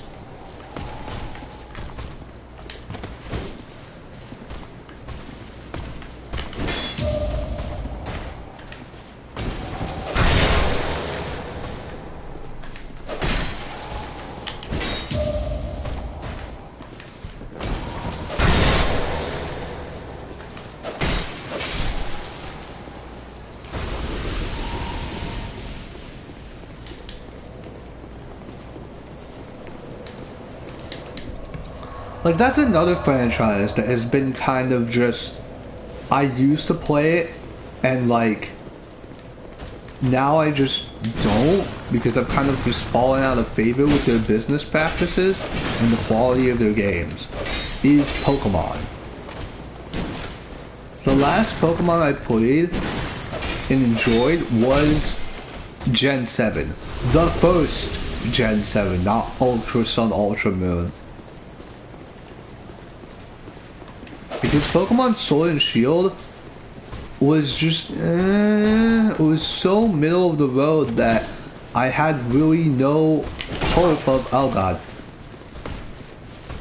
I had no hope of the Pokemon Company really improving, because Ultra Sun, Ultra Moon was just a bad experience.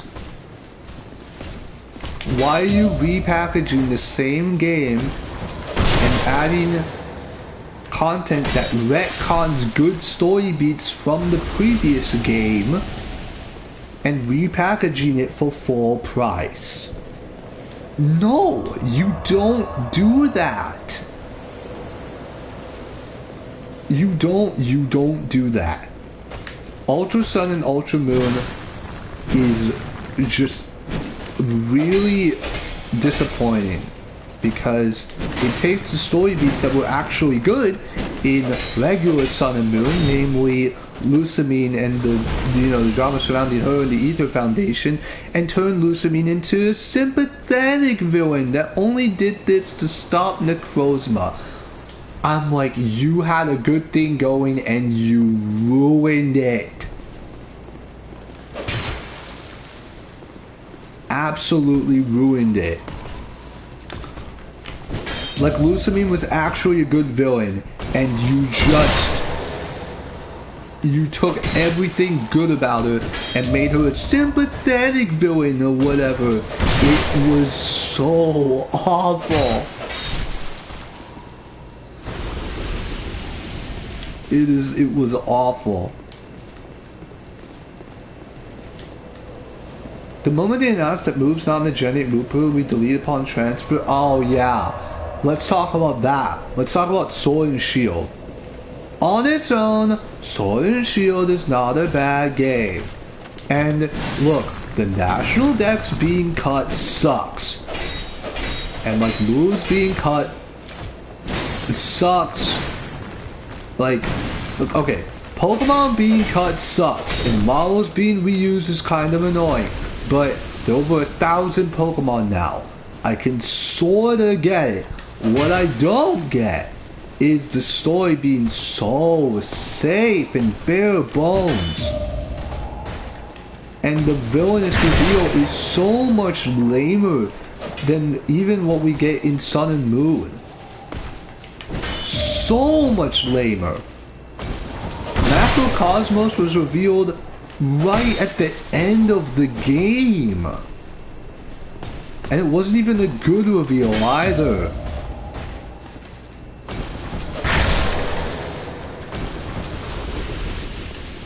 It was just, oh, we're stopping the, we need to stop the energy crisis that occurs 1,000 years from now.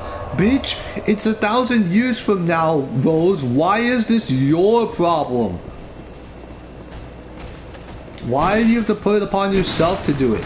In an energy crisis, you have Pokemon like Electivire. What do you mean, energy crisis?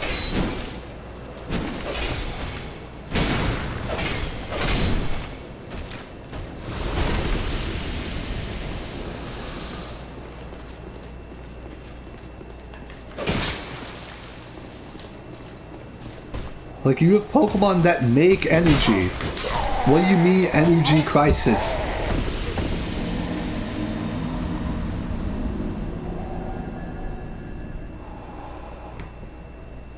Like, Josh Torture said that, and I'm like, I didn't think about it that way, but I completely agree. Like,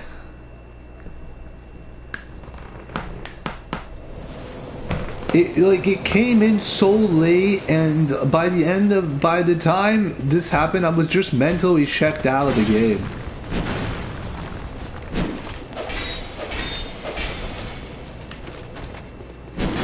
Like, it played it so safe, and the game was so easy. Like, even easier than Pokemon's normal standards. Because Pokemon is not a hard game. No matter how much you want to stress that it was hard, it is not a hard game. Any difficulty that could be had out of Pokemon's fights is ruined when you can just level to 30 levels above the enemy and just steamroll them.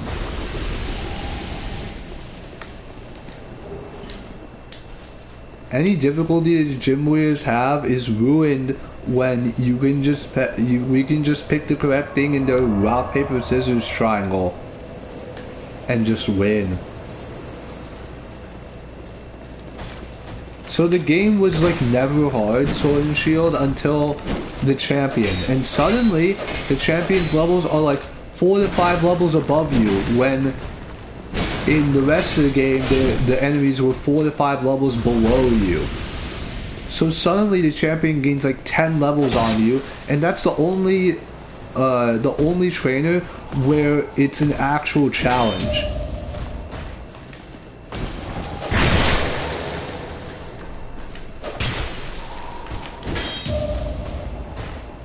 Like, other than that, the game is stupidly easy. Like, laughably easy.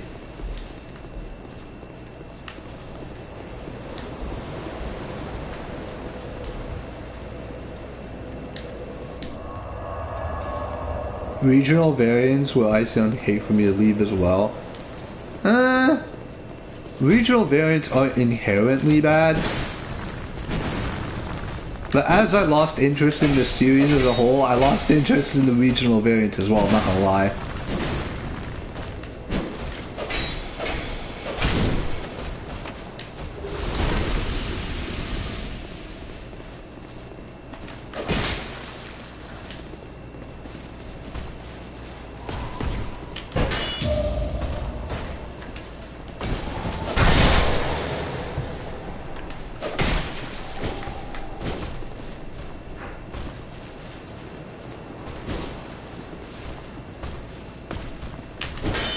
Oh yeah, also, let's talk about the characters in Sword and Shield, shall we? And why I don't find, I don't, what's the word?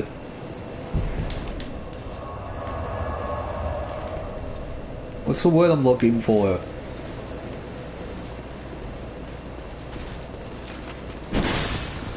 I don't really vibe with any of the characters in Sword and Shield. I don't. Like, take your rival, Hop. He is so one note, it is not even joke worthy, bro. Hop is so one note. Even more one note than How, and that's saying a lot. You can say that for Nemina and Scarlet and Violet as well. She is super one note.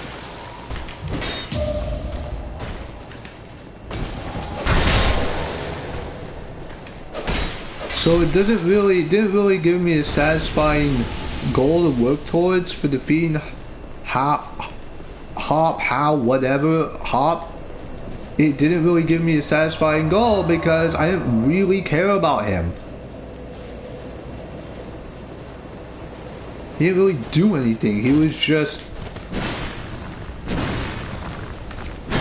like, oh, I'll get you next time or whatever, but that was really it. He didn't really have much substance to him. It was just the same generic trope over and over.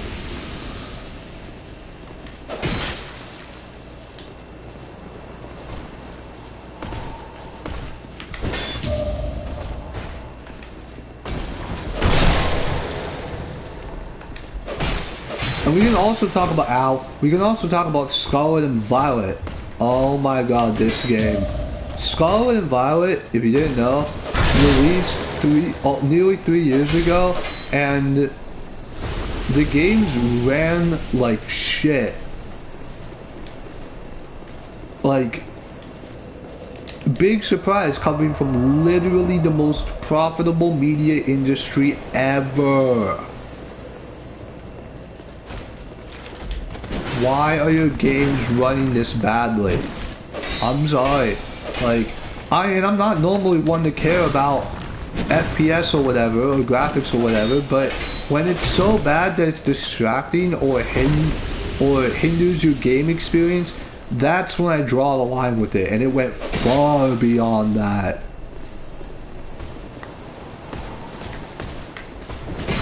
Fuck. It went far, far beyond that. Like, it was bad. And now, they're getting a Switch 2 version of Scarlet and Violet. Whoopee! I can play this game that should have been playing like this 3 years ago. I think it's mainly because Game Freak is making 3D games while being stuck in the mindset of a 2D game dev team. Actually, you might have a point for that. Honestly, you might have a point. That might be why BDSP was so bad. Because Brilliant Diamond and Shining Pearl has none of the charm that the original Gen 4 had. None of it. It tried to blend like this art style of the originals with like new modern graphics, but the way they went about with the art style just does not work. Ow, oh god. The way they went about the art style for BDSP just does not work. I'm sorry. Trying to take the art style of Gen 4, the 2D art style, and making it 3D does not work. It looks really bad. It doesn't work like that.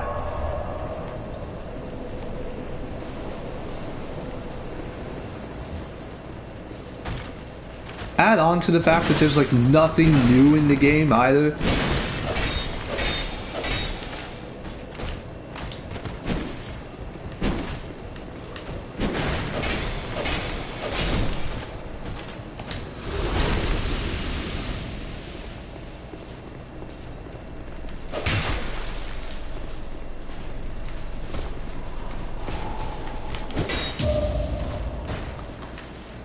So that's why I haven't really like been interested in Pokemon anymore. Because they haven't really given me reasons to care about the world when their optimization is this bad and their characters are this one note. They don't really give me a reason to care about their game.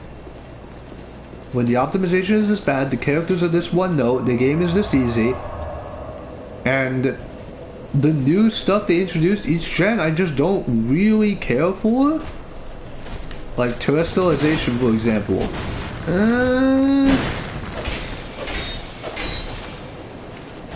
Sure, it has like competitively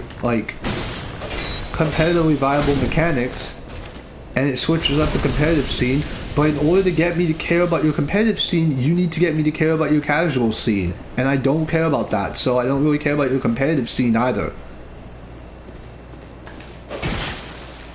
In order to get me to care about your competitive scene and introduce mechanics that, oh, it gives you another like type or whatever, it's good for competitive, you need to get me to care about your game in general, and I don't, so I don't care.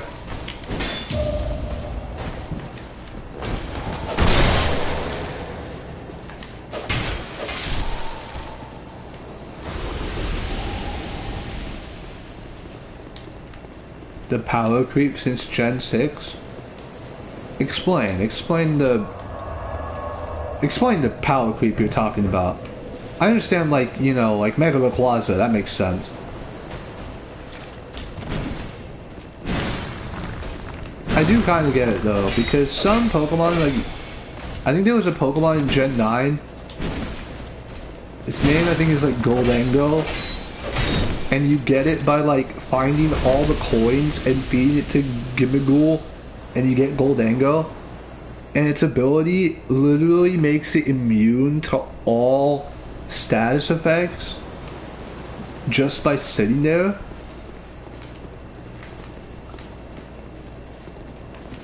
And then there's the Paradox Pokemon like Shi-Yu, whose ability reduces the defense of the opposing Pokemon by 25%,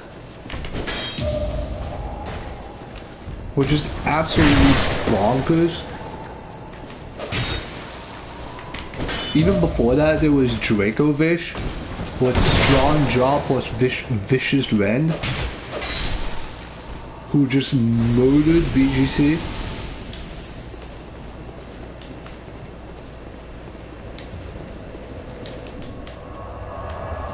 Aegislash was also good.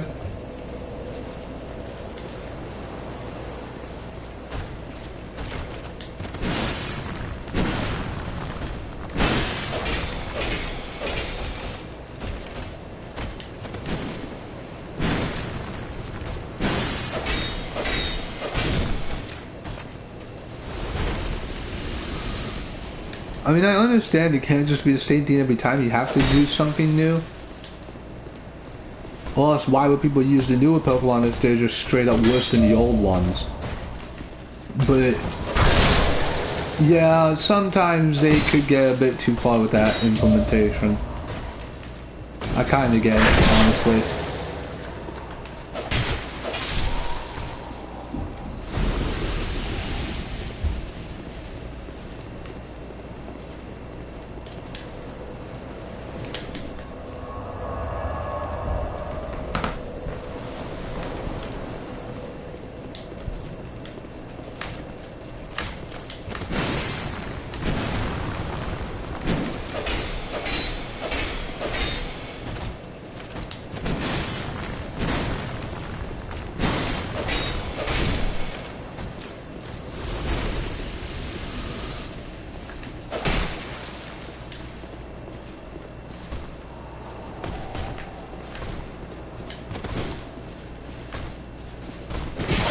Fuck.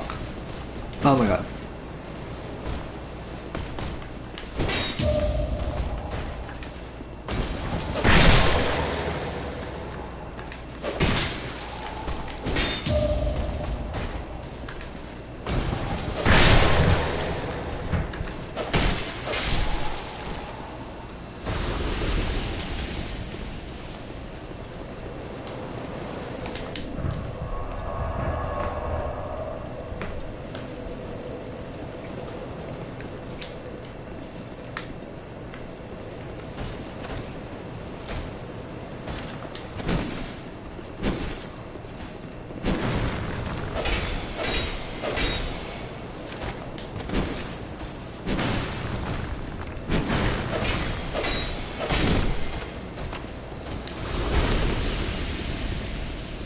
Oh yeah, another thing that's kind of turned me off about the Switch too is that their tech demo game is $10. Look, what? Oh yeah, let's have you learn more about our system. That'll be $10, please. Look, what kind of sense does that make?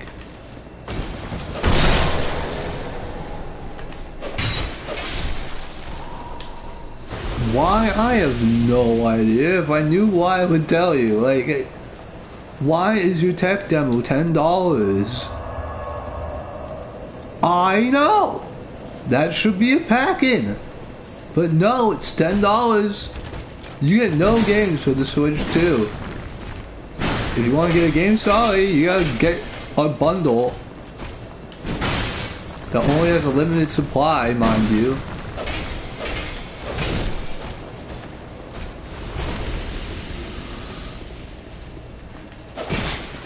Makes no sense to me. Other than the obvious that they want their money.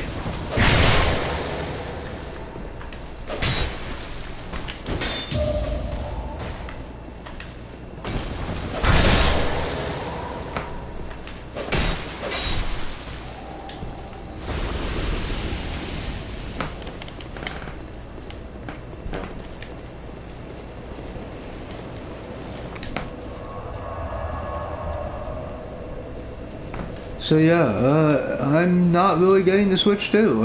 It feels weird not getting a Nintendo console, and I'm the person that bought a Wii U. I bought a Wii U. In fact, I still have a Wii. I still have my Wii U on my TV stand right now.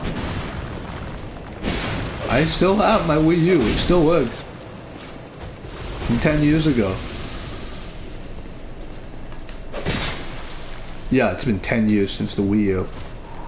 Feeling old yet? Because I am.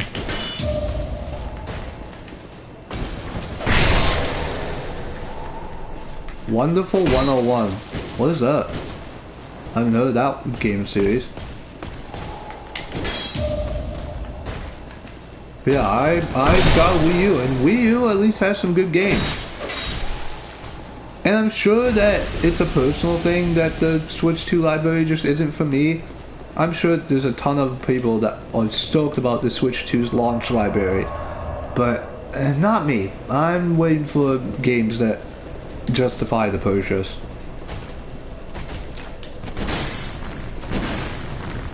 Until then, I'm sticking to my PS4, Switch, and indie game titles.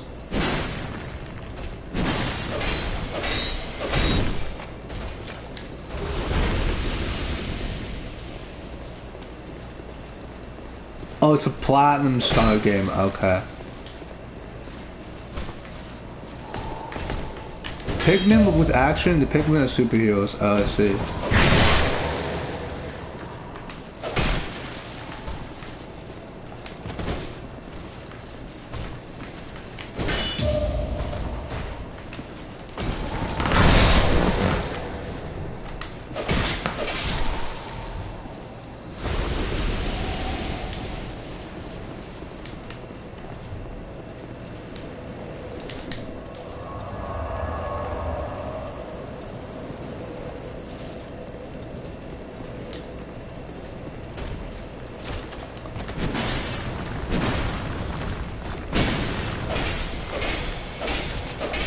What kind of games do you enjoy?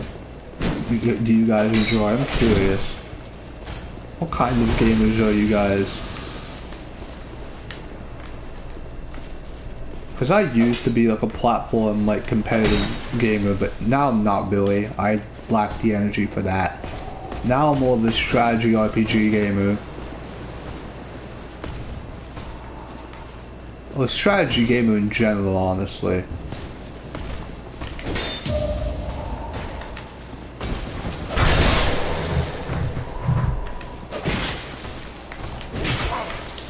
Maybe it's because I'm actually good at those kind of games. Oh, fuck. Maybe it's because I'm actually good at those games. I don't know.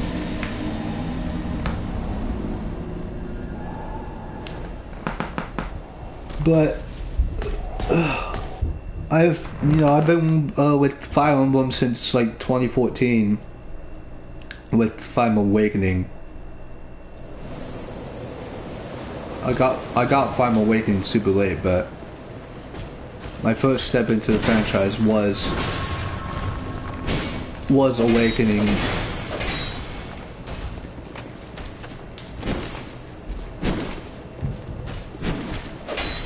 Then Fates came a bit later.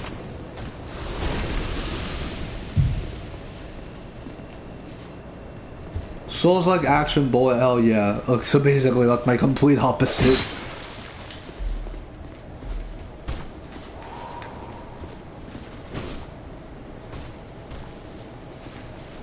Wait, twice in a row.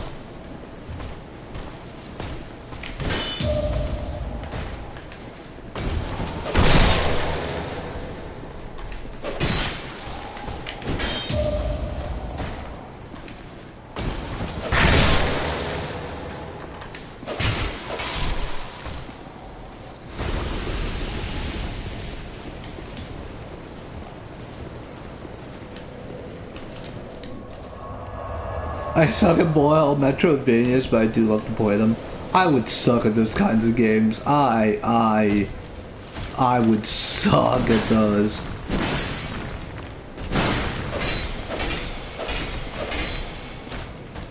Clint probably has a lot to say about Metroidvania games. A lot more than I do.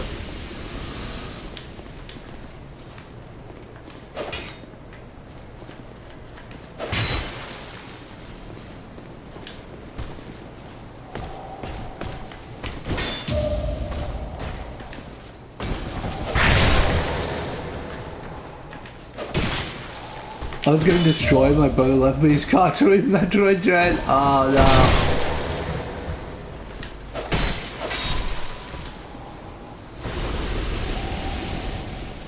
no. Isn't there like Dread mode in that game where it's basically like Dante Must Die mode where you die in one hit? Actually no, you don't die in one hit in Dante Must Die mode. But isn't Dread you just like Dread mode you just die in one hit?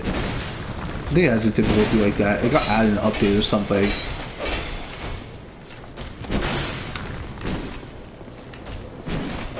I mean, here I am saying like hard difficulties in this. Meanwhile, every strategy game I play, I play on the hardest difficulty. Like every Fire Emblem game I play on the highest difficulty.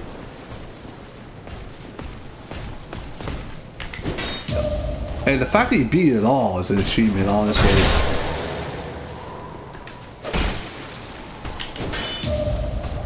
Oh, Metroid Dread itself, not Dread mode. No, still, the fact that you beat it all. Because Metroid Dread is a pretty difficult game.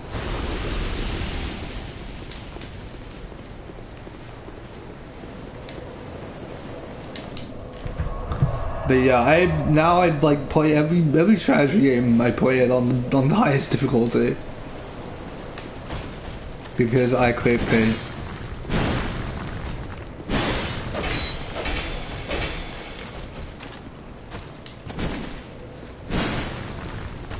Might not be that impressive, but you know.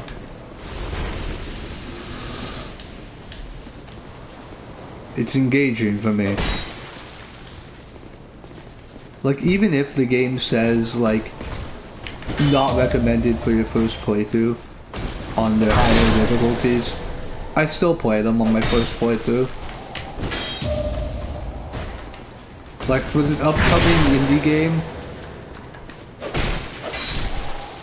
this upcoming indie strategy RPG, I know for a fact that their highest difficulty will say, not recommended for your first playthrough. I'm still gonna pick it.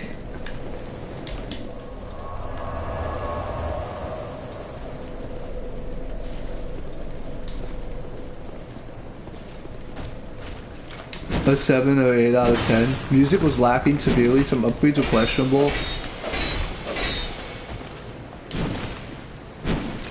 Solid game though. I hear the atmosphere in that game is pretty top notch though.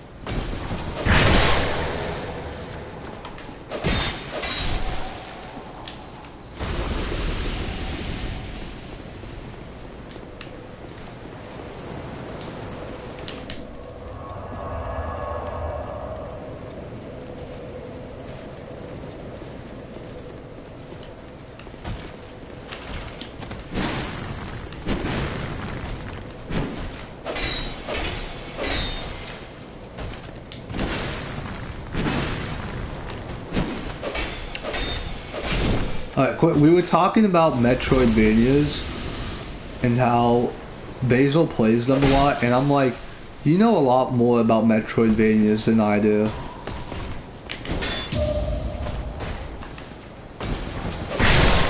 My new weapon you'll see on the stream is stronger than my Nagakiba. Oh my god. Nuts. That miss? What? How? Ow. How did that miss? I mean, I'm not complaining. What the hell?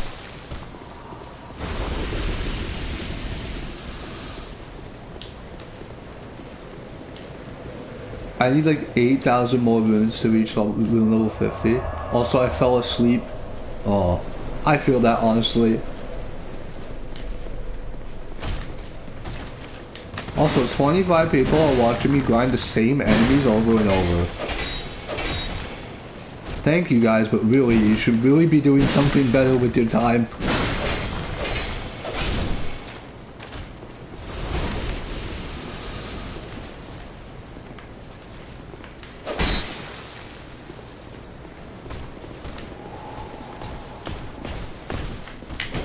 Farm the other one.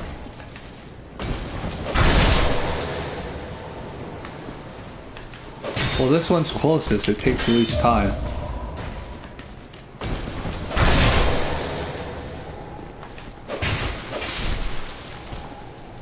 It's Friday and I just want to vegetate after a long week. Mood. I constantly want to vegetate. I want to vegetate after a long year, bro. There's this one meme that's like, there's this one meme where it's like, hard week, huh? But Captain, it's only Monday. That's me, but the entire year. Oh, what a year, right? But it's only January.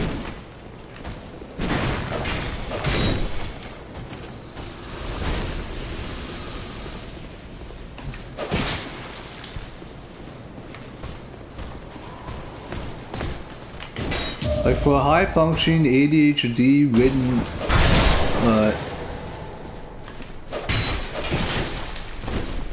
for a high-functioning ADHD-ridden neurodivergent person like me, I get exhausted very easily with things that seem mundane and, you know, trivial.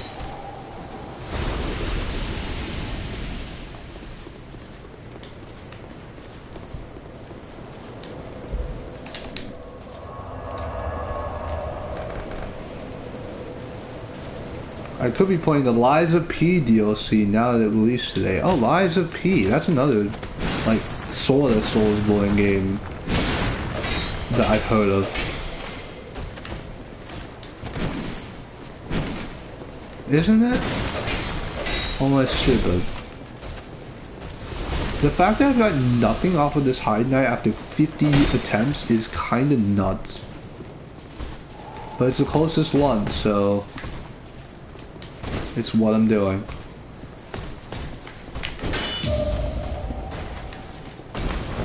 You guys are gonna have to sit through this. I'm sorry.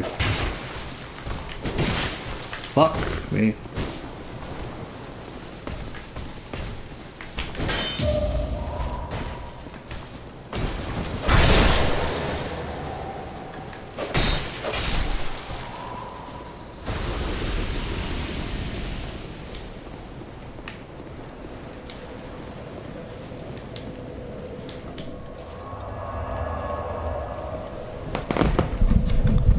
Hang on.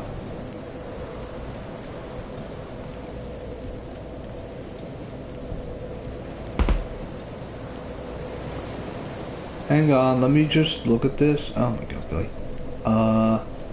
Because your comments are getting cut off. So let me just...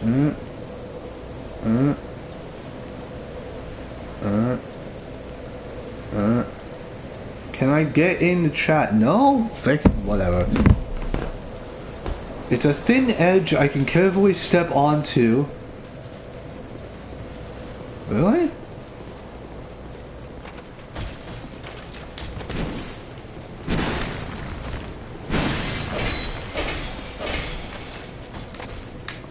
Well, if the High Knights fall into the sea, I don't get their stuff.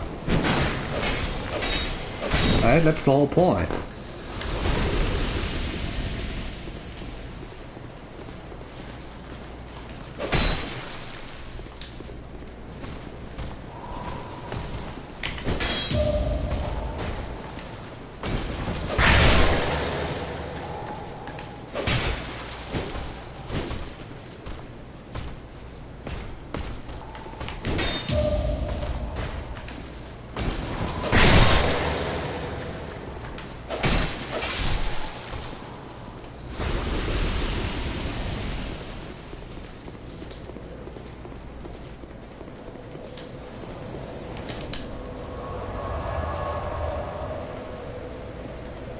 Ah, they run through. Well, to be fair, it's a pretty good amount of souls.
Yeah, nothing. Not even the clothes. I'm wondering now if it's only like one per night. Well, no, because I've got multiple.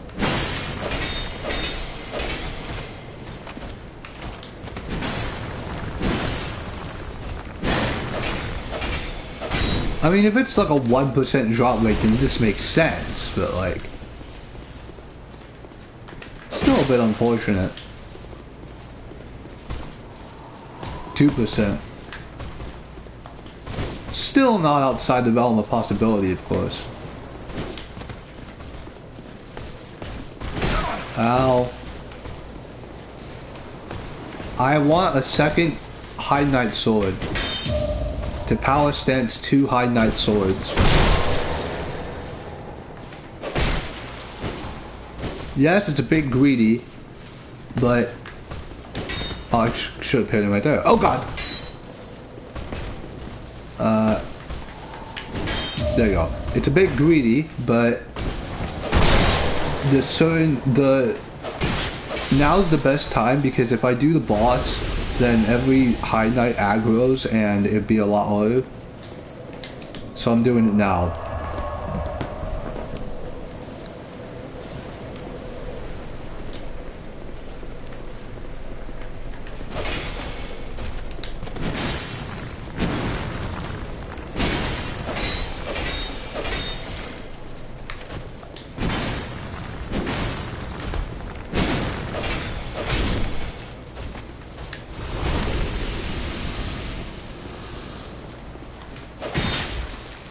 What soul memory? What do you mean?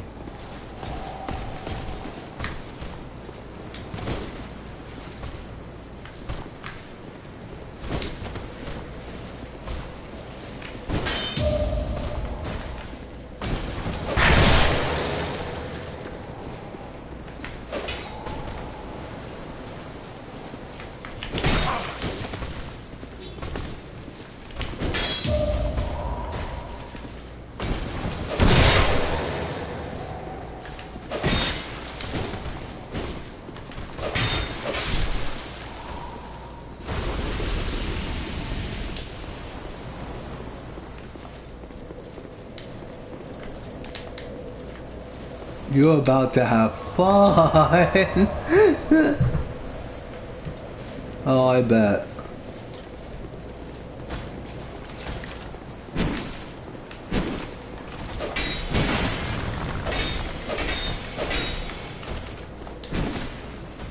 Oh, doesn't really matter outside of online I see. End call.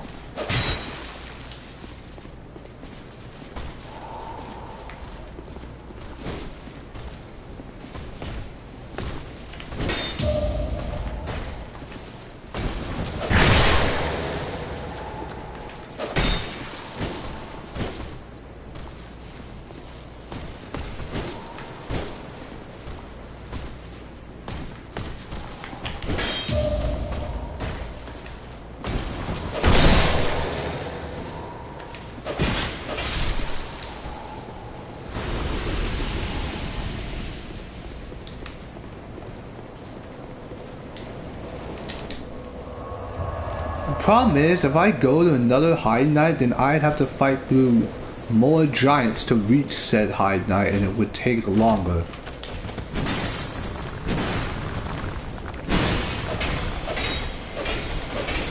So I'd get less potential drops per run. Or per time, rather.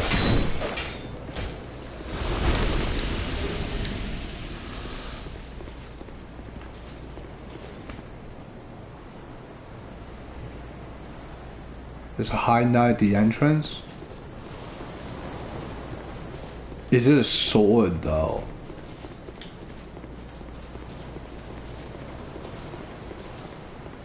Oh, he is on this tiny as fuck ledge.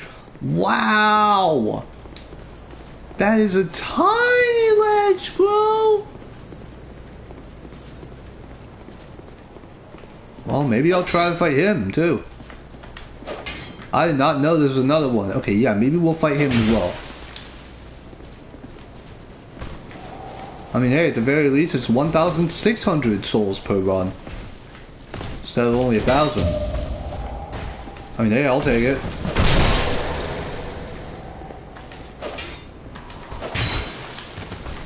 Dang it.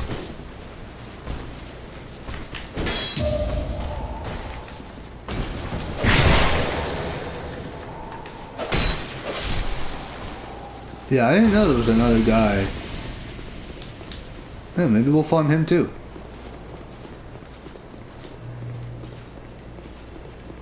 I have a lot less space to move on this one though. So I need to be mindful of that.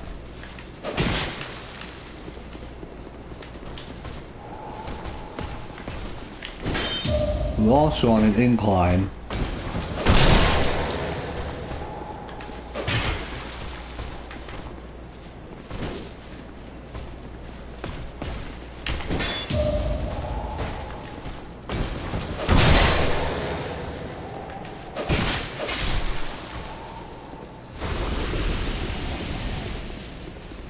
Yeah, I'm on PlayStation 4.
Yeah, no, seriously. I normally do not get like any viewers on my streams, bro. Like none.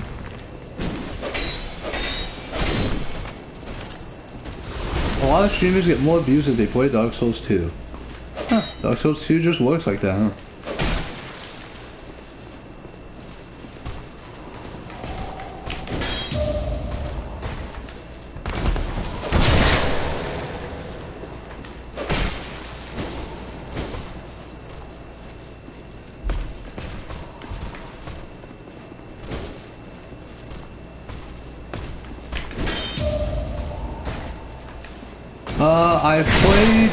I played Dark Souls 1 recently. That was my first foray into the series.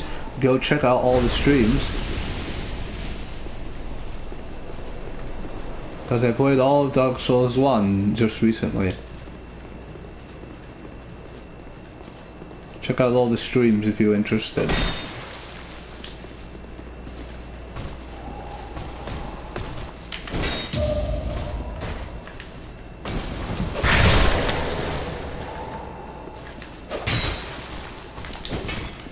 Wait, I put someone back. Oh, I almost fell.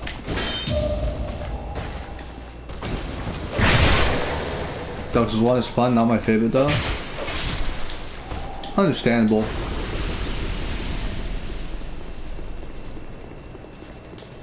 Dark Souls 1 feels it can be a pretty polarizing game. Like Dark Souls 1, like it's slower compared to this game, and also like I feel like you can snowball a lot more in Dark Souls 1 from what I've played.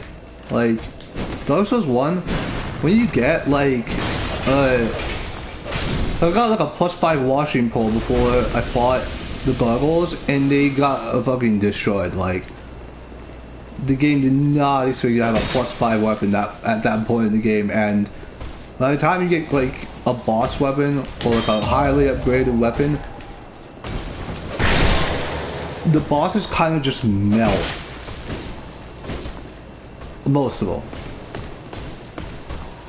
And then you have bosses like Gwyn, who were just kind of disappointing to me.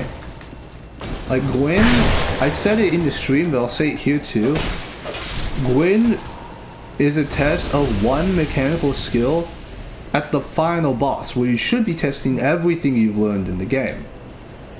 But really, Gwyn, you either parry him or you either parry him to death, chain parry him to death, or he's really freaking hard.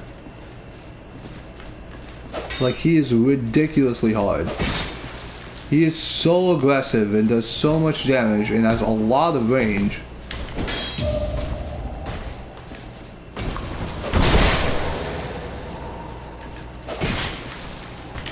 So you either parry him to death or you just kind of die. Or you just have heavy armor and you just tank all of his hits, which you can do, but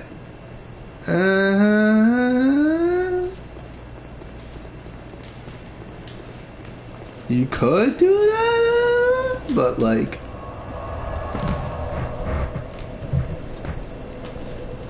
and even if I could summon other players, I don't have PlayStation Plus, and I'm not going to get PlayStation Plus because fuck that. Do you know how expensive PlayStation Plus is? It is expensive.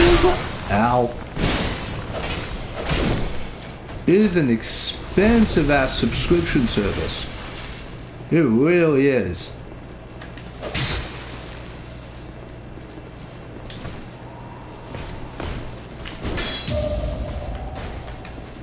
Like PlayStation Plus is expensive. And Xbox Live is even worse. Or Game Pass, or whatever the hell they have now. Like, those things are stupid expensive.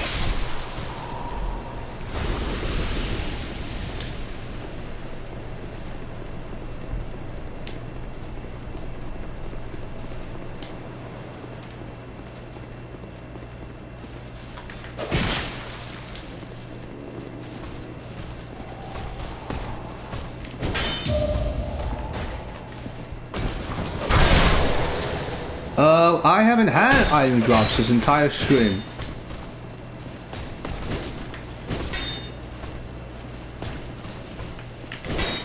The whole stream, I haven't had one item drop yet. There's not been one item drop. Thanks for joining the stream, Darkstar.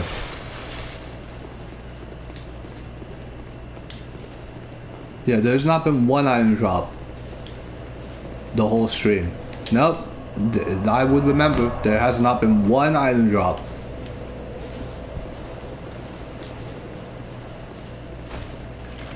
You think? Like 70,000 souls. I want to just see how high this number can get, because dying twice in a row to non-aggressive enemies. Look, I might be stupid, but I'm not that stupid.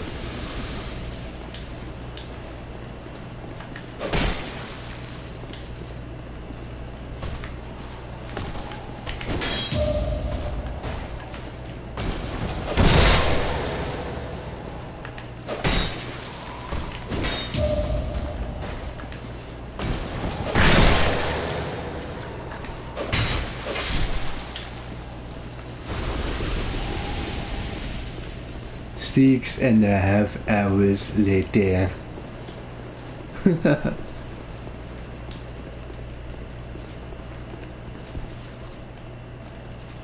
I feel like I get a lot of views when I'm doing mundane tasks in this game, honestly. I get more views when I'm doing mundane tasks than when I'm fighting actual bosses. Which honestly kind of does make sense, because you kind of like put it in background noise. More like a vibe stream than anything else, I guess. Which are all the rage these days. Especially in the algorithm. So I kinda get it, honestly.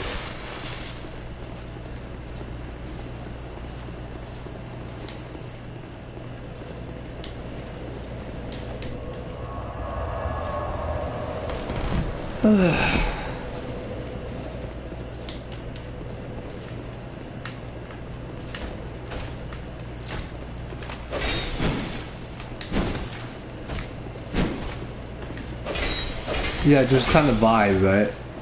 Like have a vibe stream. Pretty effective, honestly.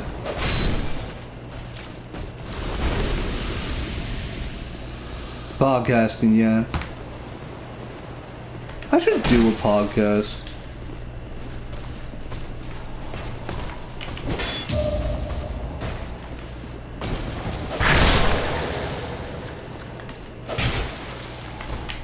And keep in mind, I have the Dragon Lake Shield and also the Merchant's Hood.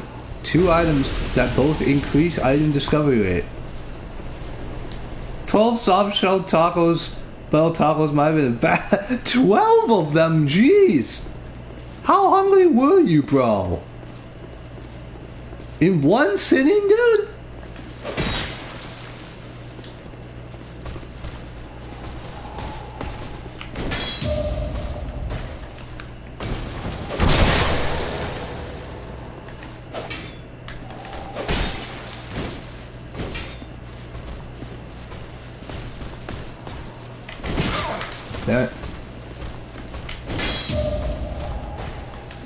Like, that is a lot of food, bro. But I do know the feeling of getting, like, you feel, like, really hungry, right? So you get, like, a lot of food, and then when you start eating the food, you realize that, oh, well,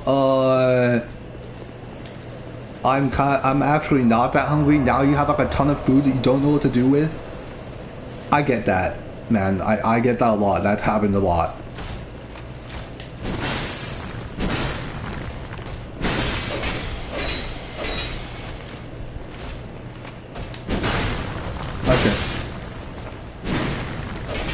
You haven't had Taco Bell in like 2 years? I'm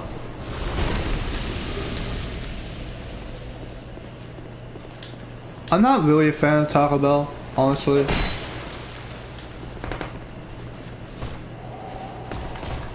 Or any like full Mexican place for that matter. I mean, if I wanted Mexican food, I would go an actual like Guadalajara.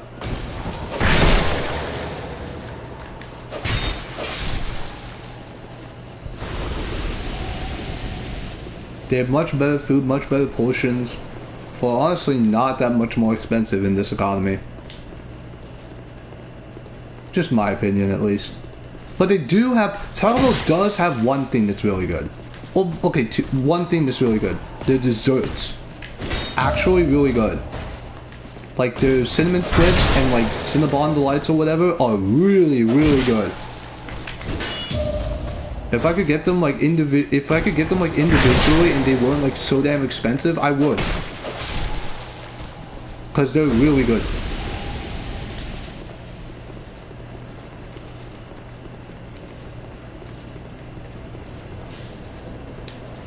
Yeah, if Mexican food make it home, yeah. That's true.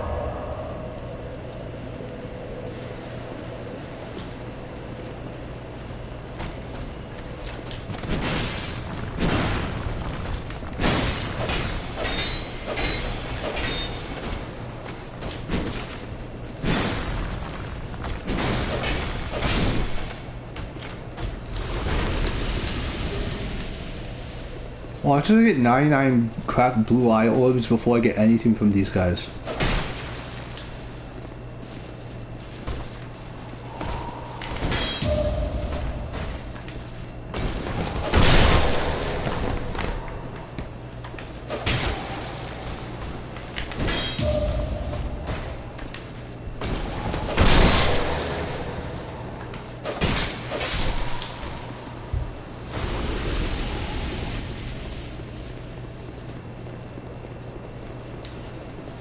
"31 viewers, dear lord."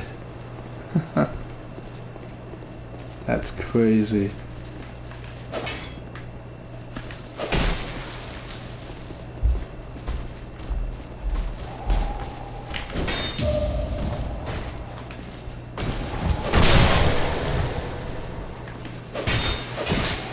Shit.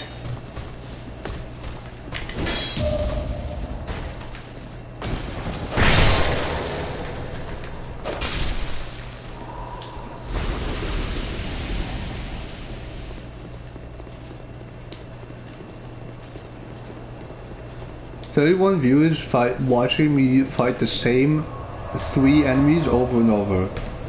Incredible gameplay."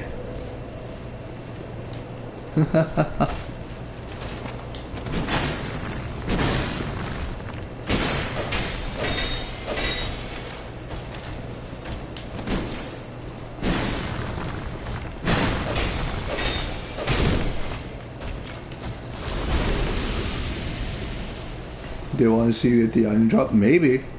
Maybe they do. Maybe that's why.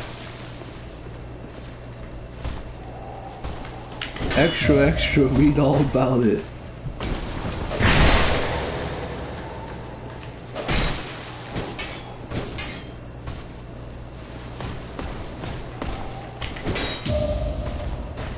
And I should get like DoorDash, but I'm not going to.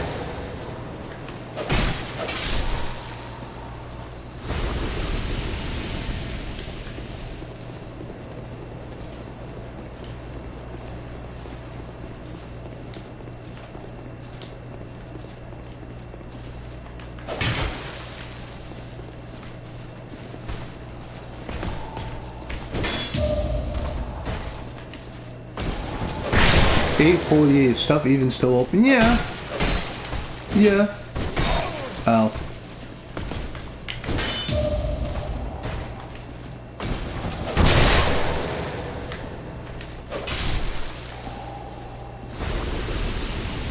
You'd be surprised how late stuff is open, honestly. You'd be surprised. I'm gonna pop my levels, why not? Why not? Why not?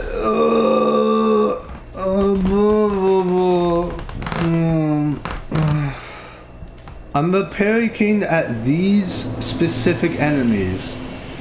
Let that be known, that these specific enemies, specifically.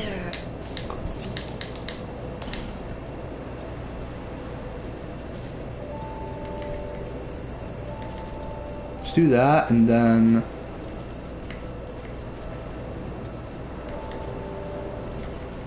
Let's do this.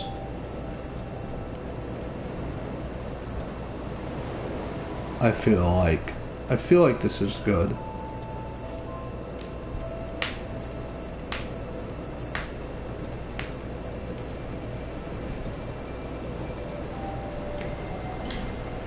I want to get both my strength and dex to 25.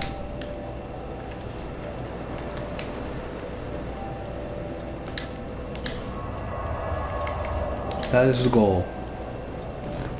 Strength and dex to 25. Then, for now at least, then I will work on endurance because I want more stamina.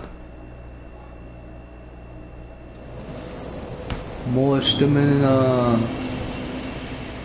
I will also probably want to get the elite knight armor.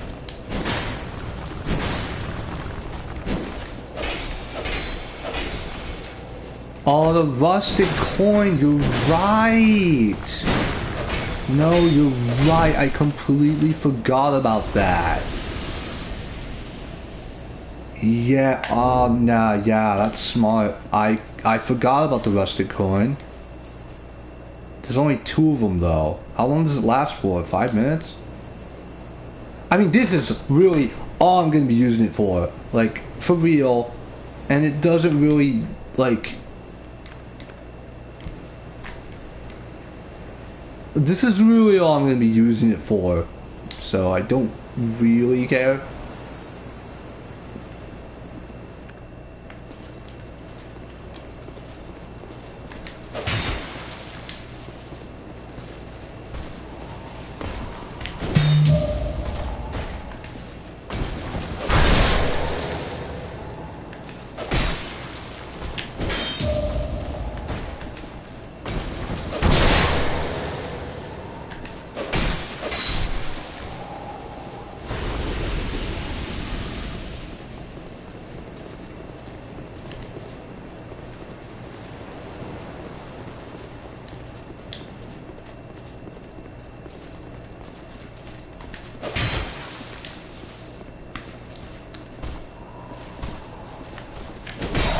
Dang it.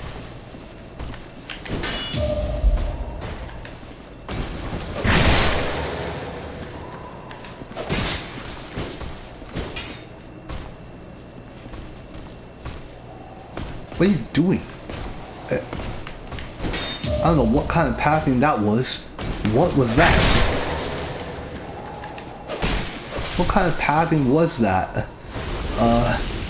Okay.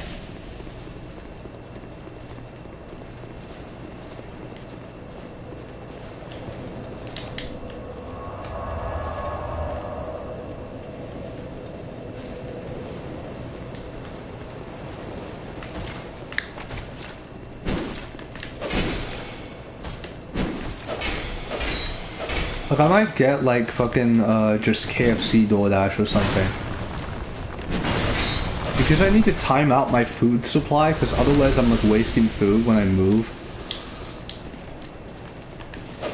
No, don't aim at him. Aim at you.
I thought I'd also be killing these guys in fewer hits, but no, actually.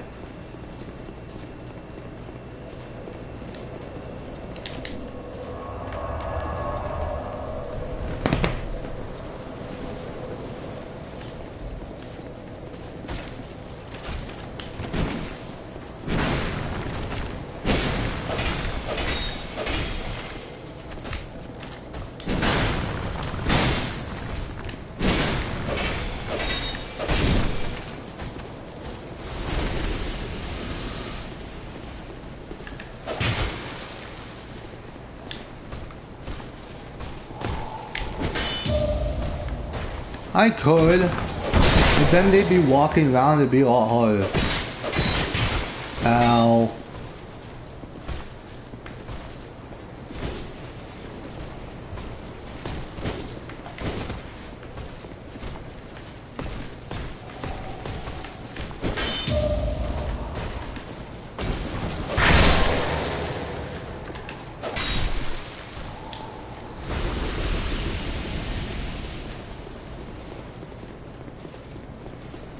Yeah, true.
Ow.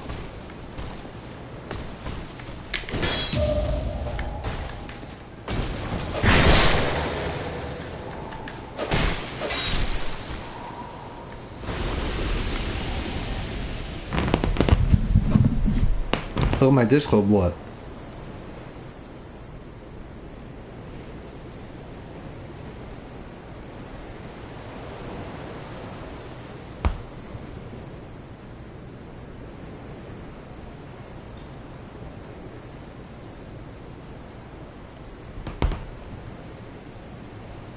Does the Covenant nerf your drop rates? I found around 8 to 9 Sunlight Metals, then I joined Champions. The next hour, almost nothing dropped, not even close armor. Following Sunlight Metals, the Champion seems blue, nothing drops. Huh, maybe it does alter drop rates then. I'm feeling that it doesn't affect the drop rates enemies actually reach the point where they wouldn't spawn anymore.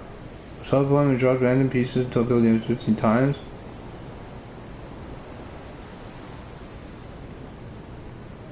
Doesn't seem like bad RNG. I have a similar experience when farming Twinkling and lmao Shrine. At first they dropped the omniscient, but after an hour of farming they only drop consumables and Twinkling Titanite. It is a bug, I guess. I restarted the game and they started to drop weapons and other again. You have to restart the game? Wait, what? That is so weird.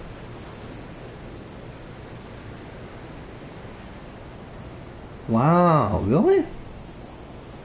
Huh. Man, it might be a bug, honestly. Yeah, wait, huh. Maybe I'll end the stream here then.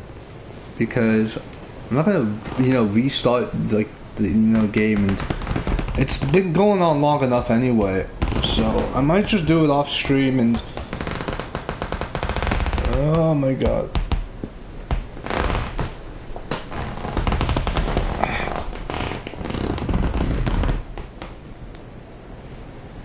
Yeah.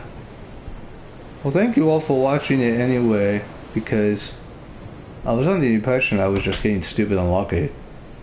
But, I was, yeah, you do get a ton of levels. So, yeah. Anyway, I'll be back probably tomorrow, but I do have still a lot to do with regards to my moves, so, you gotta do that, so. Yeah. Anyway, good night everyone. I'll see you all soon.